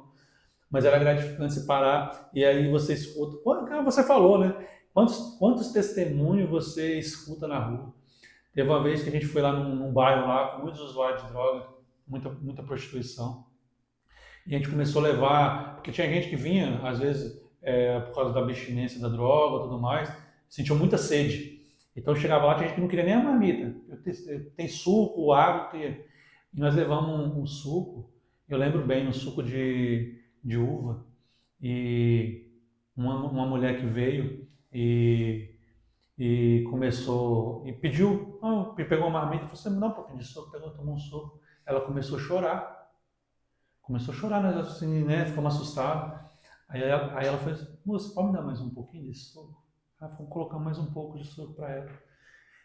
E ela começou a tomar o suco e ela falava assim, ô Deus, abençoa esse povo, para que eles continuem fazendo. E ela falou assim, moça, esse suco aqui lembrou do suco que eu tomava na casa da minha avó. Minha avó fazia um suco igualzinho esse. Então você fala assim, cara, quantas pessoas estão ali que talvez, né, não tiveram esse apoio da família, talvez permaneceram ali numa casa de recuperação, né? Então assim, é muito importante termos essa consciência que Jesus liberta assim, mas ele precisa de pessoas, a gente precisa de pessoas. Deus ele é um Deus que ele quer se relacionar com a gente. E a gente sempre fala, né? A gente tem junto com o Célio, com o pessoal do nosso Life Group da igreja, em todos os lugares que a gente passa. Deus ele usa mãos humanas. Porque talvez o primeiro contato que a pessoa vai ter com a pessoa de Jesus Cristo é através da minha e da sua vida. Ele se fez humano. Exato. Então, assim, as pessoas esperam ver Deus descendo numa nuvem, sei lá, não estou dizendo que não possa acontecer, né? A gente Não sabe, vai acontecer. sim, mas eu digo assim, no primeiro momento, numa teofania ali, uma manifestação diferente de Deus, mas não, às vezes, porque é assim que os grandes escritores diziam, nós somos a Bíblia, porque muitos não vão pegar o livro e ler, mas nós temos que ser a palavra viva, né? Porque o Espírito Santo habita em nós, o próprio Deus habita em nós. Eu quero pegar esse momentinho aí para agradecer, né, os nossos patrocinadores, a Prefeitura Municipal aqui de Lençóis Paulista, a Genomotos, Jaú Móveis, Marcenaria Caprioli. Muito obrigado, porque vocês estão ajudando a promover a palavra de Deus, para que esse programa chegue e alcance mais vidas. Mas voltando aqui, Dudu, Vamos falar um pouco, né? Nós falamos, você contou esse testemunho que é muito, muito forte. A gente sabe que se a gente for contar nos detalhes, vamos ficar aqui, né? Não, mas eu tenho que terminar. Eu tenho que terminar esse período aí. Esse período dessa casa, esse primeiro ano nessa casa, ele termina como? A sopa. Aí depois, cerca de 30 jovens iam ali. Eu tinha um trabalho e eu tinha um acerto para fazer com uma marcenaria. Eu mandei fazer 5 bancos, que é daqui ali, a garagem de casa. Ela ia cerca de 30 jovens, uma vez por semana ouvia a palavra de Deus ali. Realizava quase praticamente um culto ali, né? Um culto. E ali, a gente orava todas as quartas-feiras, antes de entregar a sopa, acontecia cada coisa na rua. E no final daquele ano, veio o Dudu, meu filho, para comprovar aquilo que Deus tinha mostrado através da vinda do meu filho, que ele tinha restaurado a nossa casa, restaurado o nosso casamento. O Dudu, filho que veio ele nasceu dia 8 de dezembro de 2008. Então nós ficamos lá. 31 de dezembro de 2007 foi o dia que eu fiz a pública profissão de fé. Nós casamos, né, porque estava lá, a gente já tinha feito isso, mas pelos as coisas da igreja ali, o meu casamento aconteceu dia 21/7, na outra semana nós já fizemos a pública profissão de fé. E aí eu tive esse período de 1 ano dentro daquela casa, que foi maravilhoso. Muita manifestação da glória de Deus. Da glória de Deus. Mas assim, Dudu, a gente não está finalizando, não. É porque eu quero partir para um outro momento aqui do nosso bate-papo. Porque nós, como eu estava dizendo, nós falamos muito do que você vivia ali, né? Mas eu queria assim, que você falasse um pouco assim, como que está a sua vida hoje, né? Quando eu digo após toda essa transformação. Porque quem está nos assistindo, como eu comecei lá no início falando, o Dudu hoje é um empresário, né? Trabalha, tem o seu negócio. Então, assim, como que está a sua vida hoje? Claro que você já falou um pouco, né, desse processo após sair, desse ano que você passou aí, da conversão da sua esposa, que isso é maravilhoso, porque na minha casa aconteceu o contrário. Minha esposa foi primeiro, 9 meses depois que eu fui, né? Mas também fui por uma necessidade de restaurar meu casamento, que estava quase chegando ao fim. Então, como é que você está hoje? E quando eu digo hoje, após esse processo, como é que foi a sua vida após esse processo? Você falou um pouco aí, né, da sua ida para a igreja, você falou um pouco aí da conversão da sua esposa, esse período aí, o trabalho social que vocês começaram a fazer, que 14 anos é uma vida também, né? Então, assim, o que você pode falar para a gente aí da transformação? O que você viu de mais diferente? Vamos colocar assim, qual que é a maior diferença que você pode dizer do antigo Dudu para o Dudu após essa transformação? É algo assim que a gente continua. A palavra de Deus, ela fala lá em Romanos capítulo 3, versículo 23, todos pecaram e estão destituídos da glória de Deus. Essa é a condição do homem. Todo homem, aí que eu falo, depois da conversão, o que significa conversão? Conversão significa, isso é a coisa mais difícil que tem, porque significa morrer para você e viver para Cristo. Nada mais do que isso. Isso é difícil demais, cara, porque nós estamos preocupados com os nossos interesses, estamos preocupados com a nossa vida, com a nossa família, dar uma melhor vida para a nossa família. E muitas vezes a gente acaba entrando nisso e a gente acaba indo para um lado, você está entendendo? E é isso que acontece. Então, na conversão, a gente morre para nós. A nossa vida já não é mais sou eu que vivo, mas Cristo que vive em mim. É assim que Paulo diz. Uhum. Lá em Romanos capítulo 6, versículo 23, Romanos 3, 23 todos pecaram, estão destituídos da glória de Deus. Romanos 6, 23 diz que o salário do pecado é a morte, mas o dom gratuito da vida o dom gratuito da vida eterna em Cristo Jesus, nosso Senhor. Então, o que é o dom gratuito de Deus? É a vida eterna em Cristo Jesus, nosso Senhor. Então, essa é a primeira condição. O que muda na nossa vida é esse entendimento. Eu tenho esse entendimento que eu não sou nada. Entendeu? Eu tenho esse entendimento que eu peco todo o tempo.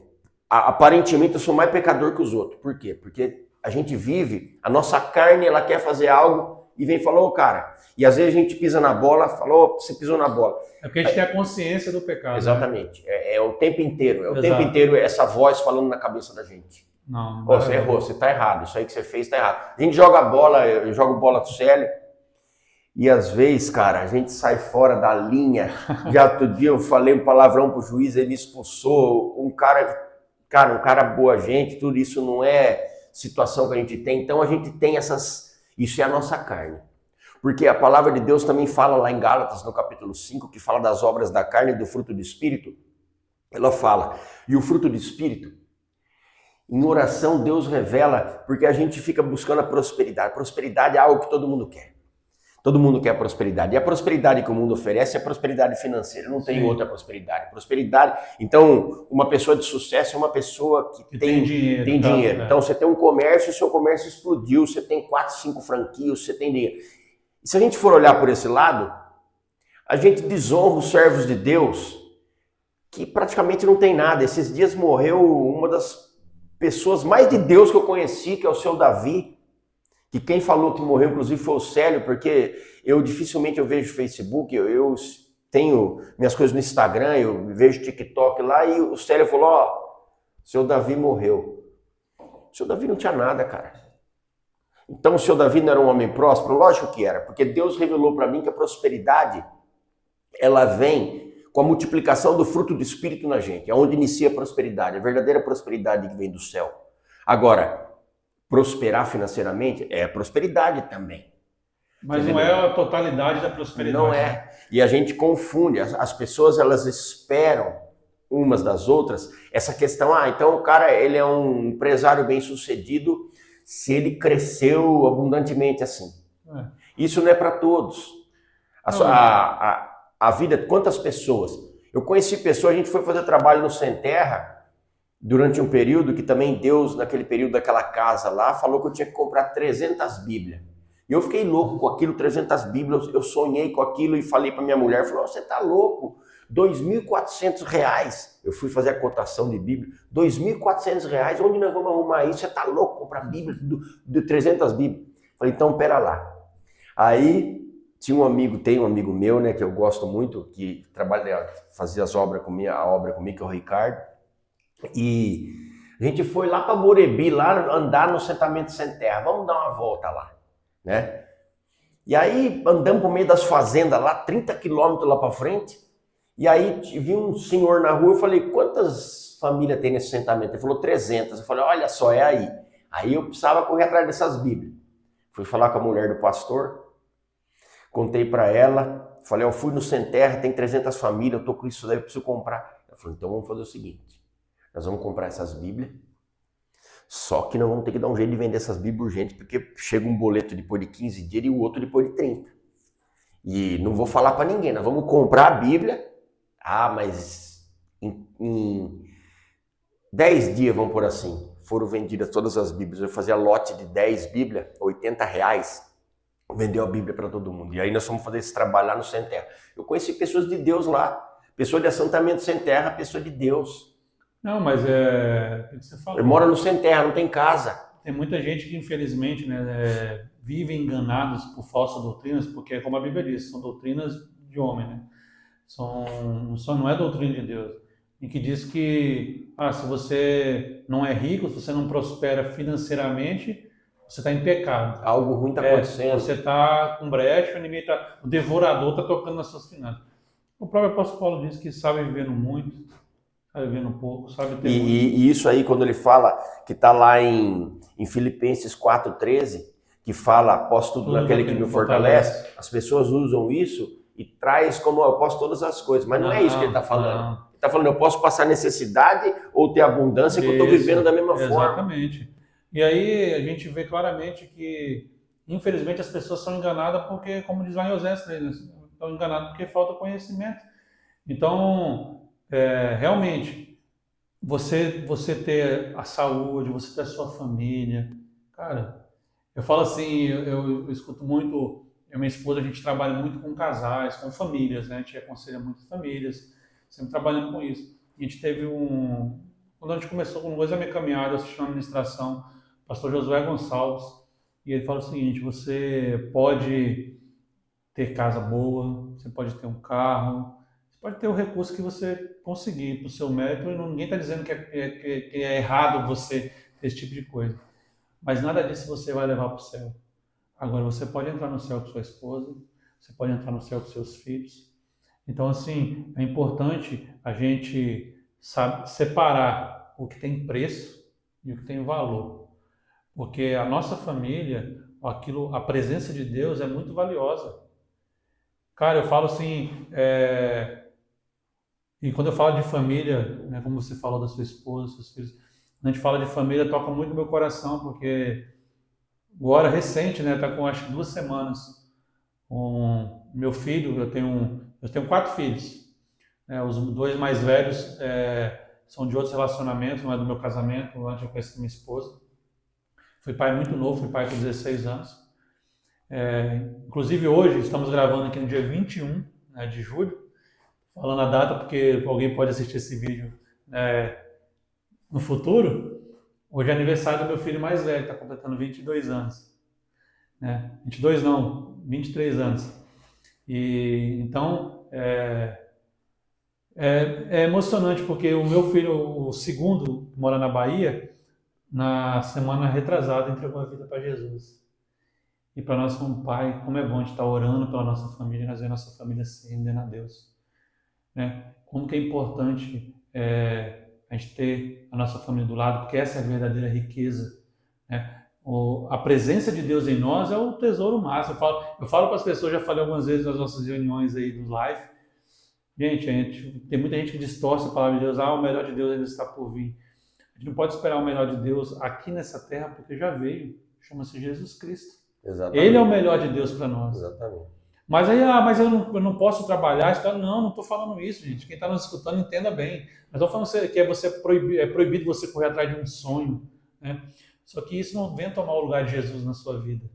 Você que nos assiste, você que é cristão, até você talvez está assistindo que não conhece a Cristo verdadeiramente, ou nunca se interessou pela palavra de Deus, leia a palavra de Deus, é um tesouro.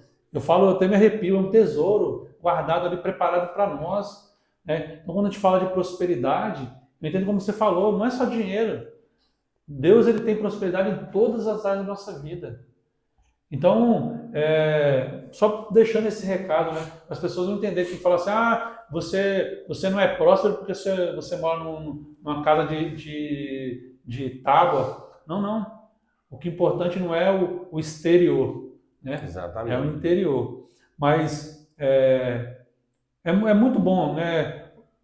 O que você nos diria, assim, como lida hoje a questão da lembrança? Você falou um pouco aqui, questão de evitar, né, de estar até com cartão de débito, ou o que for. Mas como você trata hoje, assim, com essas lembranças, às vezes com as acusações, que às vezes o inimigo vem na nossa própria mente, né, para nos acusar, às vezes pessoas do passado. Como que você lida hoje, Dudu, com essa questão não digo nem das tentações, porque o inimigo ele fica muitas vezes tentando ou nos acusando, remoendo o nosso passado, que ele é especialista nisso. Como que você lida com isso? Uma coisa eu digo, nós temos aquele que vence, o vencedor a nosso favor, aquele que nos protege, aquele que é a nossa rocha, o nosso escudo, a nossa proteção, mas nós não podemos subestimar o inimigo. Sim.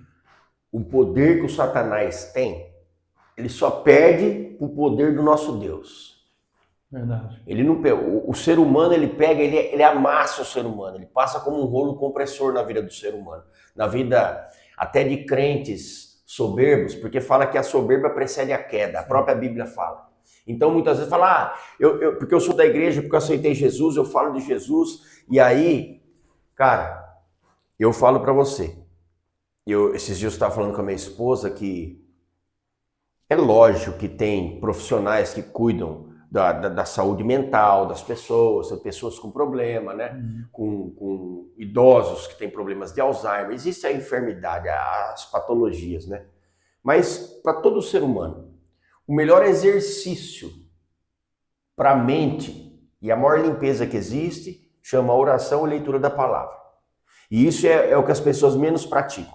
Eu conheço pessoas que falam, eu oro, eu tô no carro, eu tô orando, Cara, não é isso. Você para lá. Eu sofro ataques assim o dia inteiro. Mas eu sei lidar com essa situação, por quê? Porque eu estou debaixo da proteção daquele que me ajuda. Eu não sou nada sem ele, eu não sou nada sem Deus, nada sem Deus. Inclusive, são muitas batalhas. Desde que Teve a pandemia, né? Teve o ano, eu não estou em igreja. Eu vou na igreja. Primeiro, a sorveteria, o meu trabalho, então sábado e domingo é o dia que a gente ganha dinheiro. É o dia, os dias de culto, os dias de ir na igreja, que é o dia de ir na igreja. Mas eu posso dizer uma coisa, isso eu não estou falando que a gente não tem que ir na igreja. Eu tenho que adotar, já que acontece essa situação comigo, eu tenho que me precaver de outra forma. Porque a igreja, ela fortalece sim as pessoas. Mas como que eu passei a orar mais, eu passei a ler mais Bíblia, eu passei a ficar mais louco por causa de Deus. Você entendeu? Eu amo. A minha igreja chama Igreja Presbiteriana Independente de Lençóis Paulista. É lá a minha igreja. Eu não vou no culto. Eu fiquei 14 anos lá. Eu dei 8 anos aula de escola dominical para adulto, para jovem. Quando eu fiz a minha faculdade, o meu estágio inteiro eu fiz na igreja. Eu fiz os trabalhos de entrega de sopa. Eu fazia boletim da igreja, eu fazia filmagem da igreja. Eu era super ativo na igreja. Isso me fortaleceu durante todos para eu poder ficar de pé. Talvez se eu não tivesse esse trabalho na igreja, talvez eu teria mais dificuldades do que eu tive.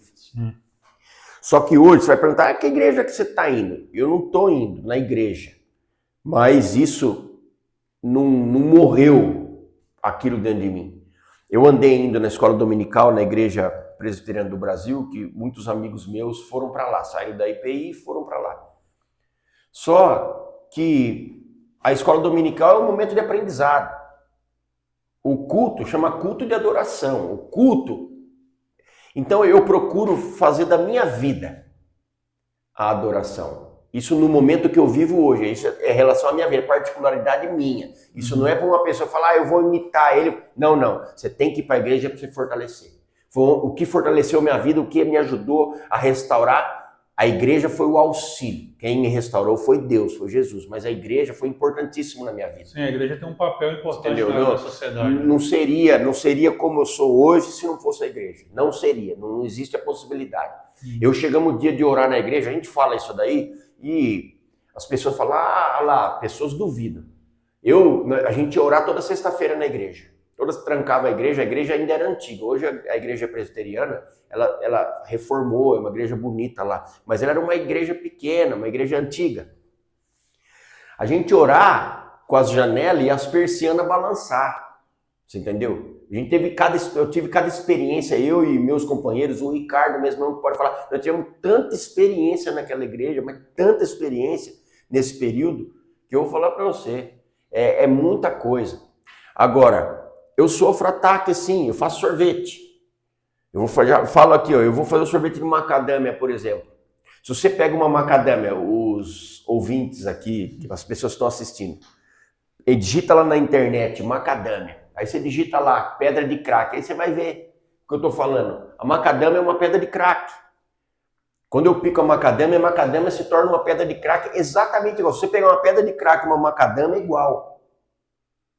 Da memória. Eu uso açúcares para fazer sorvete. A gente usa destrose, maltodextrina, glucose, açúcar.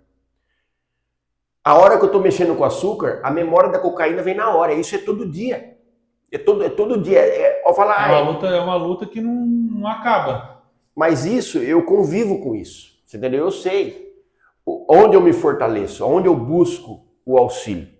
É oração, cara. Eu posso estar, eu vou mostrar aqui meu celular para você. Meu filho tem um propósito, se eu mostrar aqui todo dia, ele tem um propósito, ele é nadador, nada por Lençóis, né? E ele quer ser nadador profissional, ele tem um propósito. Eu falei, o propósito da gente, a gente tem que entregar na mão de Deus, porque é muito difícil. Né? Tudo que a gente sonha tem as dificuldades, né? E já está ali, 494 dias de oração que nós temos já. Então todo dia eu mando oração para ele lá, e ele ouve, porque eu oro meia-noite e meia, 11 horas da noite. Ele está dormindo já, então eu oro e depois ele ouve. E é isso, é oração. Isso não quer dizer, fala de oração. Oração é livre, cara. Deus está pronto, qualquer pessoa pode orar. Assim como nós estamos conversando. Mas não é andar na rua, falar, eu estou andando na rua, estou trabalhando, estou orando. Não, o seu momento ele fala, quando orardes, vá para o seu quarto, tranque a porta e fala com o seu pai secreto. É o Jesus falando. Ele não fala, vai no seu trabalho na rua, andando no carro lá, você ora. Mateus 6,6, né? Ele fala, a gente tem que orar em tempo e fora de tempo. Então também vale você estar ali conversando com Deus, conectado com Deus. Mas não substitui um momento de intimidade. Um momento de oração. Qual é o seu? Essa é uma pergunta que eu deixo para as pessoas. Qual é o seu? Isso cada um faz a reflexão. Isso não é uma palavra de acusação, é uma palavra de reflexão. Qual é o seu momento? Qual é o seu tempo de oração com Deus? Qual é o tempo seu de oração com Deus? Aí, quando Jesus fala para aquelas pessoas, apartai-vos de mim, eu não te conheço, que está escrito lá em Mateus capítulo 25, cara, para quem que ele vai falar essa palavra? Se você for ler o texto bíblico, Mateus 25, ele vai falar, mas nós expulsamos demônios em seu nome, pregamos em teu nome, curamos em teu nome. É lógico, você falava de mim, mas você não falava comigo. Você entendeu? É essa situação.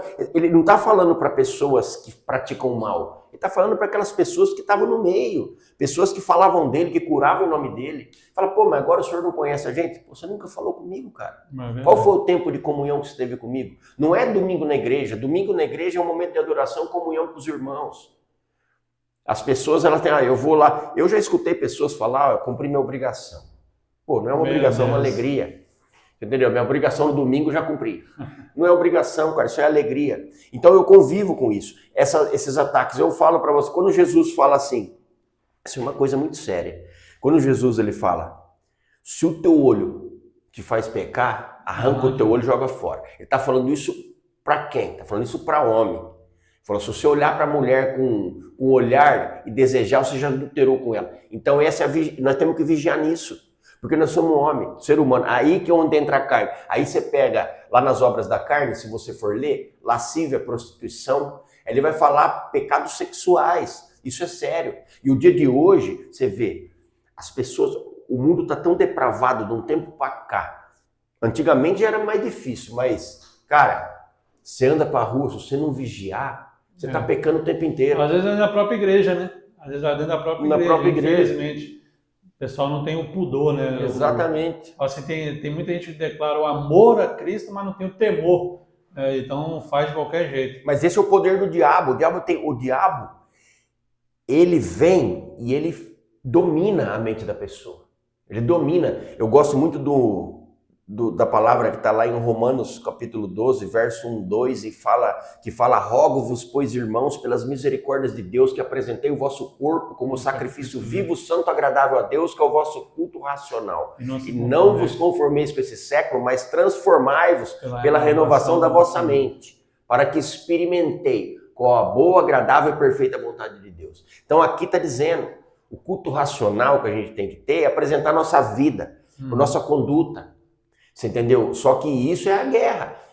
Eu escutei um pastor falar, o pastor Hernandes Dias Lopes, ele estava falando uma colocação que psicólogos, psiquiatras, eles, num estudo que eles fazem, eles dizem que nós temos em média 10 mil pensamentos por dia na nossa cabeça.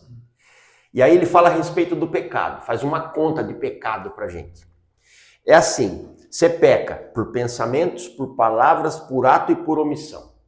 Vamos tirar, não cometo pecado por palavras, não cometo pecado, vamos tirar as outras, vamos deixar só o pensamento. Se for, que não é, mas vamos deixar só o pensamento, 10 mil. Desses 10 mil, eu só tenho pensamento bom, mas eu tenho 3 pensamentos por dia que é ruim. Então, 9.997 pensamentos bons, 3 pensamentos ruins. Aí você multiplica esses 3 no mês, dá 90. Você multiplica no ano, dá 1.000 e pouco. Você multiplica pela idade sua, dá 60 mil, 70 mil, 40 mil pecados no ano, na sua vida. Aí você vai chegar de frente do juiz, falar, quantos pecados? Eu tenho uns 50 mil pecados. Como é que você vai se livrar, cara? Então nós não podemos se livrar pelas nossas forças, pela nossa inteligência. Não tem como. Nós já estamos condenados. A nossa situação é de condenação. Nós temos que ter esse entendimento. Quando você tem esse entendimento, você passa a ter temor de Deus. Não é medo, é temor. Sim. Eu falo, só Deus pode me livrar. Aí entra a graça, né? Aí é onde entra a graça, exatamente. A justiça de Deus, ela também não falha. Então, pela justiça, nós já estamos condenados. Não é pelo fazer, porque está escrito lá, pela graça sois salvos mediante a fé, isso não vem de vós, é dom de Deus, nem de obras para que ninguém se glorie. Exatamente. Não tem nada que eu faça que vai me habilitar a ser salvo. mas pelo que Cristo já fez. Exatamente. Né? Isso é muito importante, né? Essa é a guerra que a gente enfrenta. Então, falar, você não tem o pecado, mas mais pecado, porque o próprio Jesus falou uma vez, ele falou para Cafarnaum, estava em Cafarnaum, ele falou, Cafarnaum, o julgamento sobre ti é maior do que de Sodoma. Cara, Sodoma foi destruída, falou, por quê? Porque vocês estão me vendo aqui, eu estou andando aqui, eu estou pisando aqui. Imagina dizer que no dia do juízo, Sodoma vai se levantar e vai julgar ele. Exatamente. É terrível, né? Você vai vendo, e essa é a nossa condição. A condição do homem como caído, né? A carne só tende para o mal, a carne só tende para o pecado, né? Então, se não for Jesus mesmo na vida da gente, para nos libertar das mazelas, para nos fazer, através do processo de santificação, né, nos fazer pessoas mais parecidas com Ele. Porque se não for isso, se não for a nossa vida isso, a gente chegar um momento de ser parecido com Jesus, alguém dizer para você, cara, eu vejo Jesus na sua vida, né? Então, não faz sentido, né? Mas é difícil, é num futebol que você olha, eu tava no vestiário lá, e eu tava falando com o Célio concentrado lá, eu falei, nós vamos formar uma igreja, brincando lá, né? Você vai ver esse pessoal aqui. Um rapaz que tá lá, você não escutou ele falar? Chegou e falou assim, mas você precisa ter o domínio, não é domínio? Olha pra você ver só como é que funciona. Naquele mesmo momento eu falei, puta, eu não devia ter falado nada. Eu devia ter ficado com a minha boca fechada. Então esse é o pecado que está na gente, cara. Aí, quando a gente vê, nós não podemos dar um passo. Principalmente quando você está na igreja, você faz as coisas de Deus, você fala em nome de Deus, você é o alvo principal. Sim. Você é o alvo principal. E aí, quando a gente dá esses deslizes, né? Às vezes no falar, no agir, porque estamos sujeitos a isso, infelizmente, mas a primeira coisa que as pessoas já atacam é a nossa fé. E a igreja. E a igreja. É o crente. É isso que você está aprendendo na igreja? Realmente, é fato. Dudu, agora, vamos deixar agora, vamos começar a falar mais diretamente ao público, né? Muita gente está nos assistindo e eu tenho certeza que já foi impactado pelo seu testemunho, mas o que você diria para alguém que talvez está nos assistindo, que ainda está preso nas drogas e acha que não tem saída? Porque muitas vezes o inimigo, como você disse, ele é astuto, ele é especialista em dizer, não tem jeito. A sua condição, você não tem mais escapatória, você não tem mais jeito, não tem mais saída. O que você diria para essas pessoas que estão nos assistindo, que estão talvez enfrentando um vício, e aqui nós vamos colocar de uma forma geral, não só das drogas, seja o alcoolismo, seja a pornografia, a prostituição, tantas as coisas que afetam, né, a vida do ser humano. O que você teria a dizer para essas pessoas que acham que não tem saída, que para ela, Deus pode fazer na vida de qualquer um, menos na minha?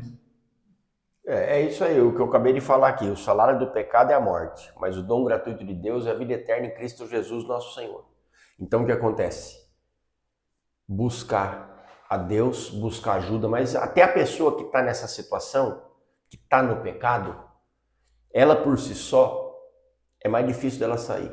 Não tem força, então, né? No caso da droga, você vê prostituição, isso já é mais difícil até, porque esses são pecados ocultos. Uhum.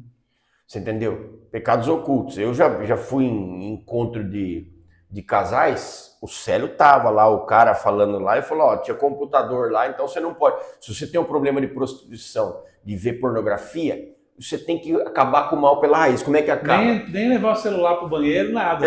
Você tem que ser radical, né? Computador, você não pode ter o computador na sala, onde as pessoas ficam.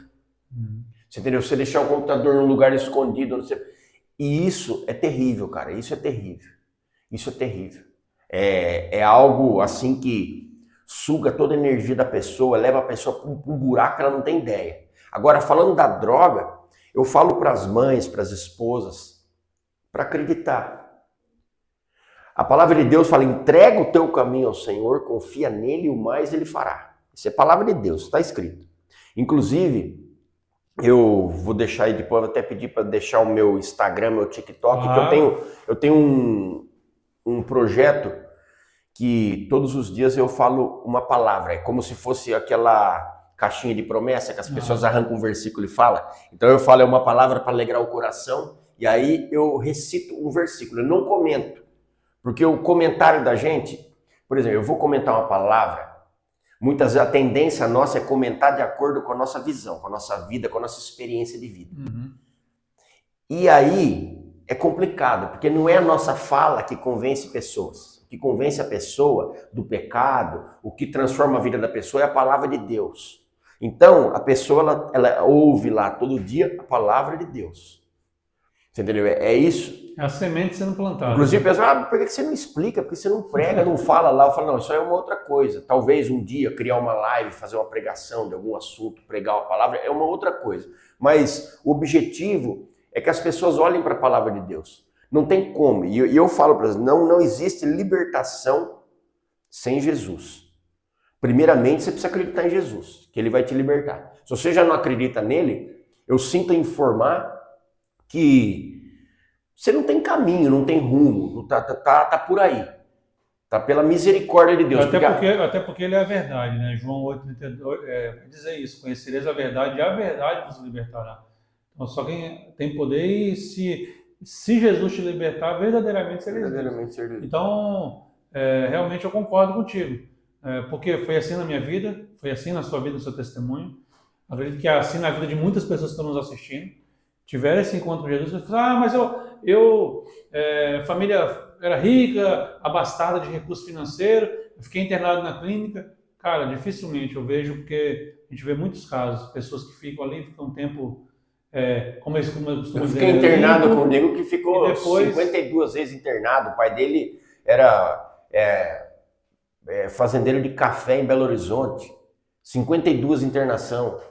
52, nego milionário. Eu andei com um amigo meu de infância, os caras tinham cavalo, 24 cavalos no Jockey Club de São Paulo. Os caras de final de semana, nego ia lá ver corrida de cavalo. Esse menino, ele ficava no sinaleiro com seringa pendurada, pedindo dinheiro, camisa cheia de sangue. Eu falo porque, assim, claro, não é um exemplo de vício na Bíblia, né? Mas lá em Mateus 5, quando vai falar da mulher do fluxo de sangue, ela vai dizer que ela gastou todos os recursos dela em médicos. E nenhum pôde fazer nada. Não estou aqui, claro, descartando, e Deus sabe disso, o trabalho dos médicos, que é um trabalho muito sério. Eu acredito que foram capacitados por Deus para cuidar também e ajudar. Mas eu acredito que há situações em que o médico já também, em muitas situações o médico vai dizer que não tem mais jeito. Aquilo que nós estávamos falando no início, né? O diagnóstico que talvez não mas eu falo, eu até... Mas Jesus... Ele tem poder para curar, para libertar e para restaurar. Eu reitero isso aí que você está falando. Eu tenho testemunho disso. A minha esposa, ela não... eu jogo tênis também, joga tênis. E num dia jogando tênis, ela começou a ficar cega de um olho. Eu tenho um primo meu que é médico em Campinas e fomos levá-la lá para fazer um exame no olho. Falou, o que está acontecendo, né? E aí correu lá, fez todos os exames, inclusive tirou ressonância do globo óptico, fez tudo o que podia fazer. E aí falou, isso daí é doença autoimune. Nós atravessamos a rua, ele trabalha no Penido Burnier, atravessa a rua, a avenida está no Hospital Veracruz, vamos fazer ressonância. Foi detectada esclerose múltipla autoimune, então ela foi detectada com isso uma doença que pode acontecer da pessoa ter surtos, que ela perde a visão e a visão vai restaurando a visão aos poucos, como pode perder de uma vez, pode ficar sem andar, pode ficar sem falar, e aí vai. É um tipo de esclerose. Existe aquela outra que é aquela que a pessoa vai definhando, vai atrofiando o corpo até chegar à morte, parar de respirar. O dela é essa esclerose múltipla. Desde então, é um tratamento muito caro. Então, ela conseguiu todo o tratamento em São Paulo, no Hospital das Clínicas. Ela foi tratada pelos melhores médicos, professores do Einstein, os jalecos deles, tudo com Einstein. Então Deus levou ela num hospital, referência no Brasil, com todos os médicos, melhores médicos. Ela fez os melhores exames, as ressonâncias que ela faz é com aquelas máquinas de última geração. O medicamento que ela tem que tomar, ela tomou um medicamento, é medicamento de 14 mil, 15 mil por mês. Conseguiu todos esses medicamentos. Então, inclusive na minha oração, eu agradeço os médicos, agradeço a ciência, agradeço o milagre que Deus fez, porque eu coloco isso entre os milagres que Deus fez na minha vida. Levou ela, preparou todo o tratamento para ela Só que ele dá uma última palavra também. Você não tem sequela. E você está apta a fazer toda a atividade que você desejar. Aquilo que você deseja, você é capaz de fazer. Então ela não tem sequela. Ela tem esclerose múltipla, autoimune e não tem sequela. E ela faz parte de grupos, que tem grupos de pessoas com esclerose, né? Pessoas que andam de muleta, de bengala, pessoas que tem algum tipo de sequela, anda mancando, não tem movimento do braço, você entendeu? Então, porque são lesões cerebrais. Sim. E quem determina o andamento das coisas é o Senhor. Isso a gente acredita. Então, até nisso, Deus tratou. Esse é um milagre que a ciência, outro milagre da ciência. Foi detectado 2 miomas que ela teve. E esses miomas, nós falamos, nossa, e agora isso daí? E aí foi todos os tipos de tratamento. Vai tirar o útero. Você vai ter um outro que você põe uma espécie de um negócio dentro assim, um chip, né? Até brinca, a gente vai pôr o chip que ele solta lá, negócio hormonal. Aí um dia nós estávamos orando, ela falei, Deus, nós escutamos um relato de uma amiga nossa que falou que os miomas dela sumiram, né? Porque os miomas eles podem vir a ser um tumor, pode acontecer algo, né, pior. Aí oramos, naquela semana ela foi para São Paulo fazer o tratamento de esclerose, ela foi lá, ela voltou com a opção de colocar um DIU, que é um dos tratamentos. Cara, eu falo para você, tem um custo isso também, 1.500, 2.000 é caro, tem um custo caro disso. Tá lá com o tratamento, melhorou tudo, porque a mulher ela perde, porque os miomas, a questão dos miomas ele gera muito sangramento e isso traz anemia, então tem que tomar ferro, e desregula tudo a mulher. É TPM, lá pra lá. Misericórdia. Olha só. Que luta, irmão. Que luta, pensa que. Mas nós oramos, cara. E Deus usou, que é a ciência. Verdade. Então a gente fala, Deus pode curar? Deus pode, cara. Você tem que orar. Se Deus ouvir isso, porque Ele ouve. Mas às vezes a cura de Deus vem através da mão dos médicos. Lembra que nós falamos que Deus ele usa mãos humanas para fazer também, para realizar as coisas? Mas eu também tenho alguns testemunhos, né, sobre cura, mas Deus é maravilhoso. Deus é maravilhoso. É impossível viver sem. É impossível viver sem. É impossível, não tem como. Eu já acordo cedo com a vontade de falar a palavra, já tô com a palavra na mão, já tô a palavra de amanhã, eu já tenho. Eu já falei hoje, já tenho a palavra de amanhã e vai falando. E eu falo assim, Dudu, eu mesmo já fui uma pessoa que fui muito crítico aos cristãos. Fui muito crítico aos crentes, né? Antes de me converter, eu era uma pessoa totalmente... eu sou católico, mas não era praticante, né? Fiz primeira comunhão, fiz crisma, né? Mas não era ativo, né? Até então. E eu era muito crítico aos crentes, né? E isso depois, quando eu me converti, mexia muito comigo, sabe? Da forma que a gente tratava, né? Como eu tratava. Então, depois, quando eu me apaixonei por Jesus, cara, eu queria todo momento assim também. Queria falar de Jesus, quem me conhece há mais tempo sabe o quanto eu sou apaixonado por Jesus, né? O quanto eu sou apaixonado pela palavra de Deus, o quanto eu gosto de estudar, o quanto eu gosto de encontrar pessoas assim que compartilham da mesma fé, de conversar, de falar de Jesus Cristo. E eu entendi, porque a Bíblia também diz isso, a boca fala do que o coração está cheio. Exatamente. Você vai falar de uma coisa que você vai falar de alguém que você não conhece. É mesmo quando eu chegar aqui e você falar para mim assim, vamos falar de tal pessoa. Eu vou falar, Dudu, você vai falar sozinho, que eu não conheço. Agora eu vou falar assim, vamos falar de Jesus? Opa, aí meu coração queima. É isso porque aí. eu tive um encontro com ele. Exatamente. Sabe? Mas eu fico vendo, como você falou também, eu fico vendo na internet aí, fica um monte de gente indo para debate, os ateus querendo convencer que Jesus... Cara, você pode falar o que você quiser. Você que é ateu, que você está nos assistindo, Jesus te ama também. Ama. Jesus morreu por você também. Se converta, né? Se converta. Mas eu vou dizer para você, nada que você possa falar vai me convencer de que Deus não existe, porque eu tive uma experiência pessoal com Então, eu fico feliz quando você fala, não, a palavra de amanhã Deus já colocou no meu coração. Deus é tão maravilhoso, o que ele faz com a nossa vida. A mesma forma que ele usou para criar o mundo, ele faz com a gente na nossa conversão, quando você se converte. A Bíblia fala lá no Gênesis capítulo 1, do verso 1 ao 4, no princípio criou Deus o céu e a terra estava sem forma e vazia, e havia trevas sobre a face do abismo. E disse Deus, haja luz, e houve luz. E viu Deus que a luz era boa e fez a separação entre a luz e as trevas. Isso Deus faz com a gente. Então, quando a gente não crê em Deus, não crê em Jesus, nós estamos sem forma e vazio. Em trevas. Em trevas. É a treva sobre nossa... Olha, é uma trevas assim, terrível. E aí, cara... Quando a gente tem um encontro com ele, fala, haja luz, ele dá uma palavra, a mesma coisa que se apertar o interruptor da luz, e a luz aparece imediatamente.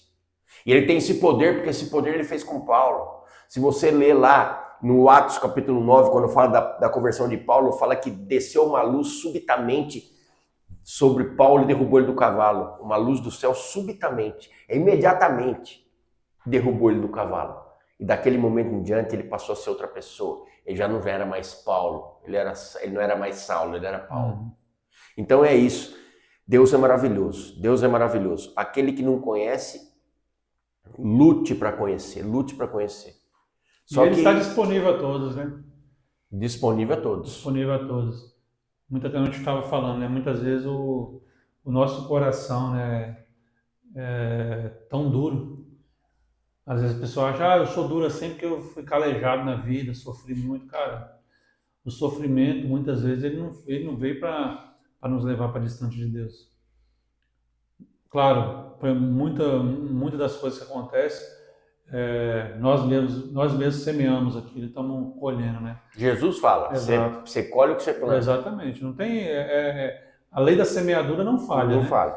Mas muitas vezes a permissão de Deus é para que aquele sofrimento te traga. Porque o filho pródigo estava assim. Ele gastou, fez aquilo, mas ele estava desejando comer a lavagem dos porcos. Então, caiu em si. Então, muito das pessoas precisam cair em si.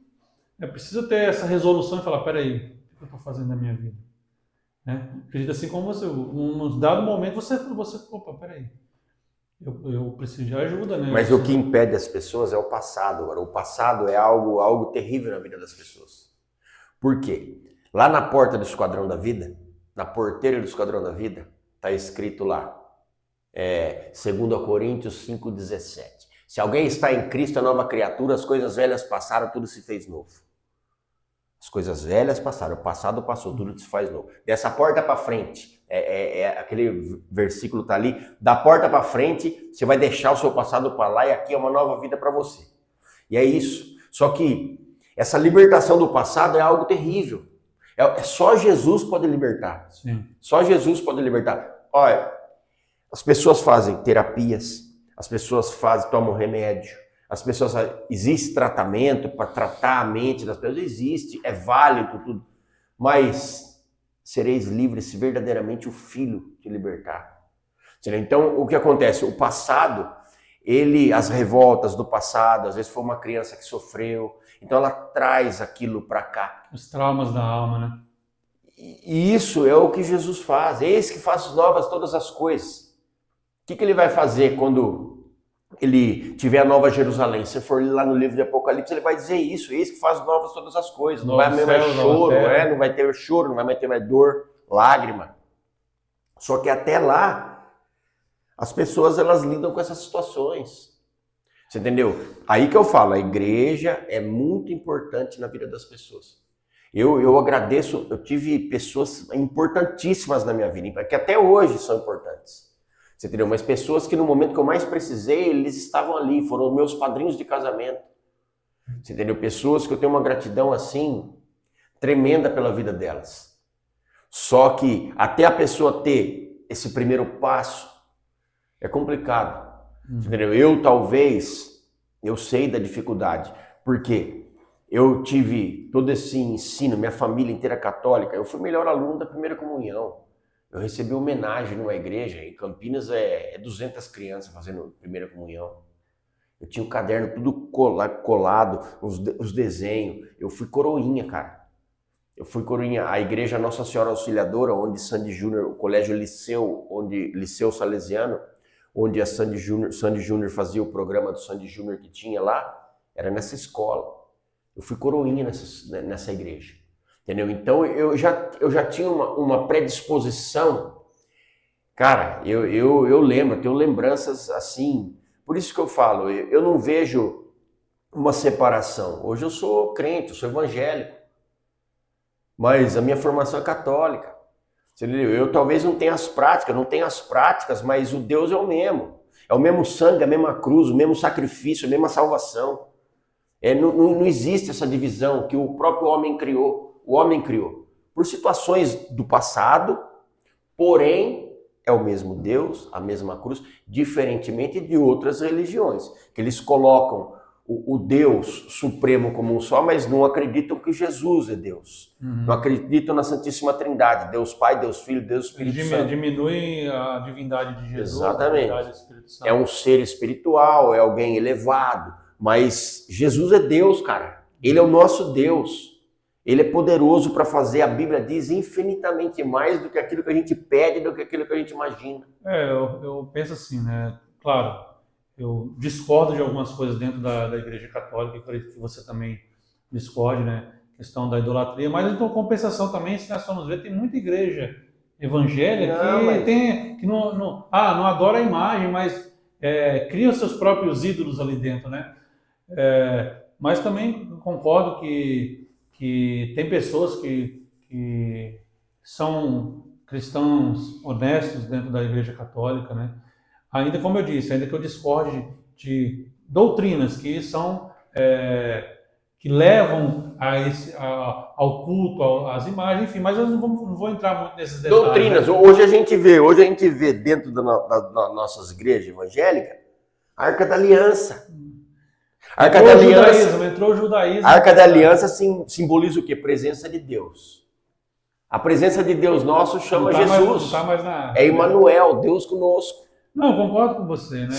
É até um assunto aí que a gente está programando, e foi bom você ver que você também estressa por esse assunto, que a gente pode... Você falou que você é crítico, eu sou crítico. Eu também sou. Mas a gente falar sobre a apologética, né?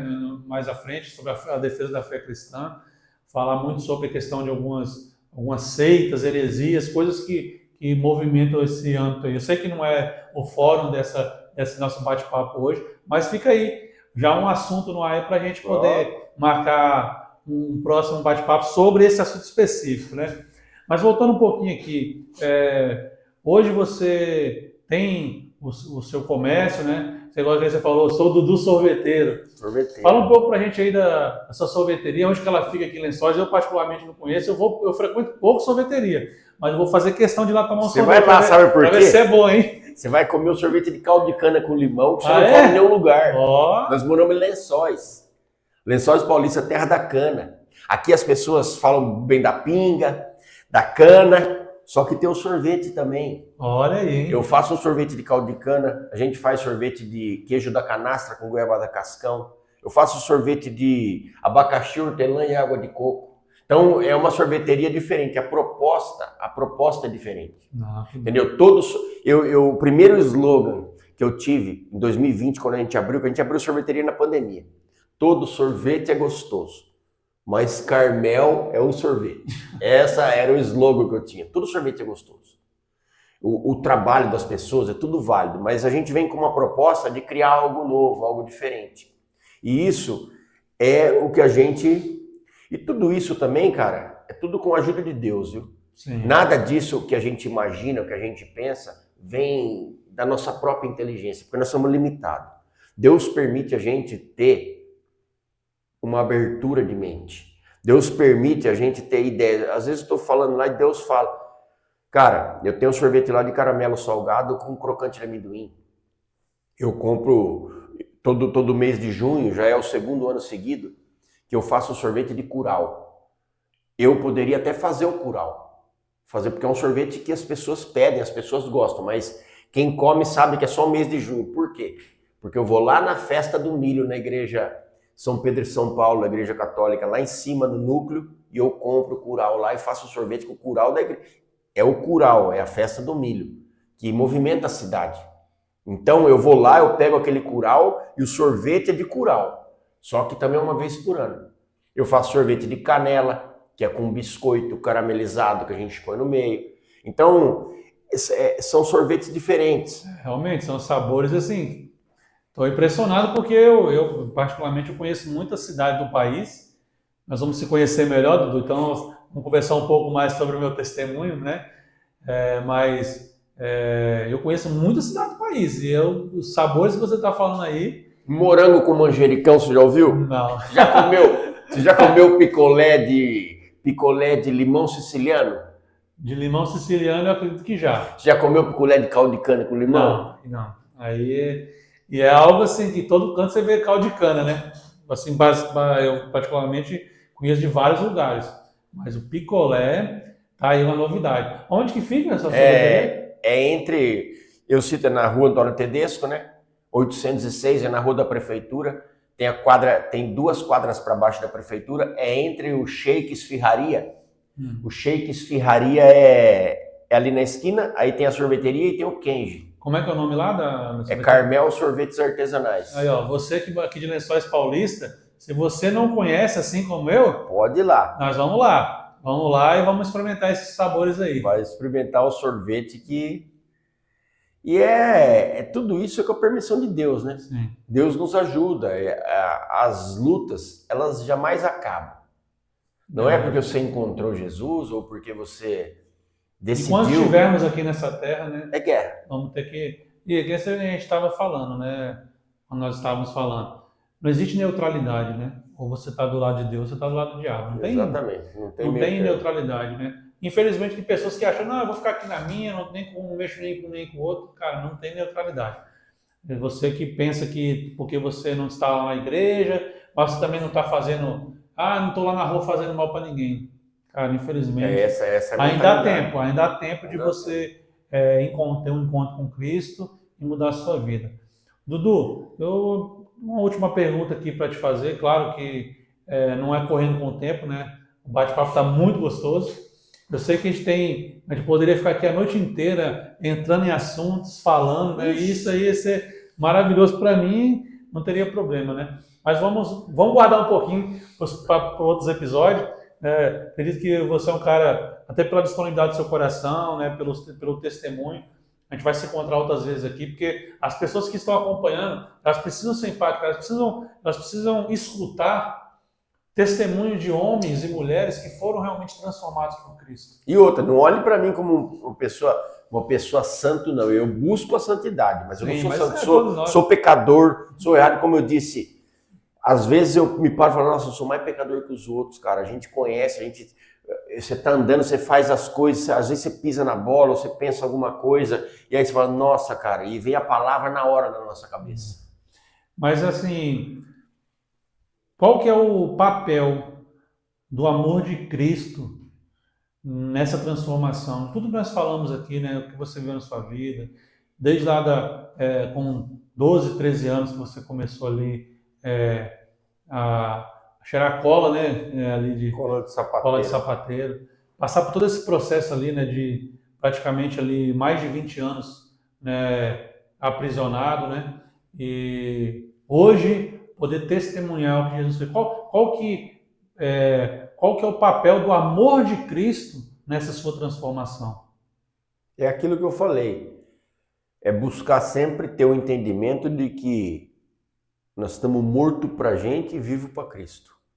É isso, é difícil demais isso. Isso é difícil de entender. É difícil, porque como é que eu estou morto se eu estou vivendo?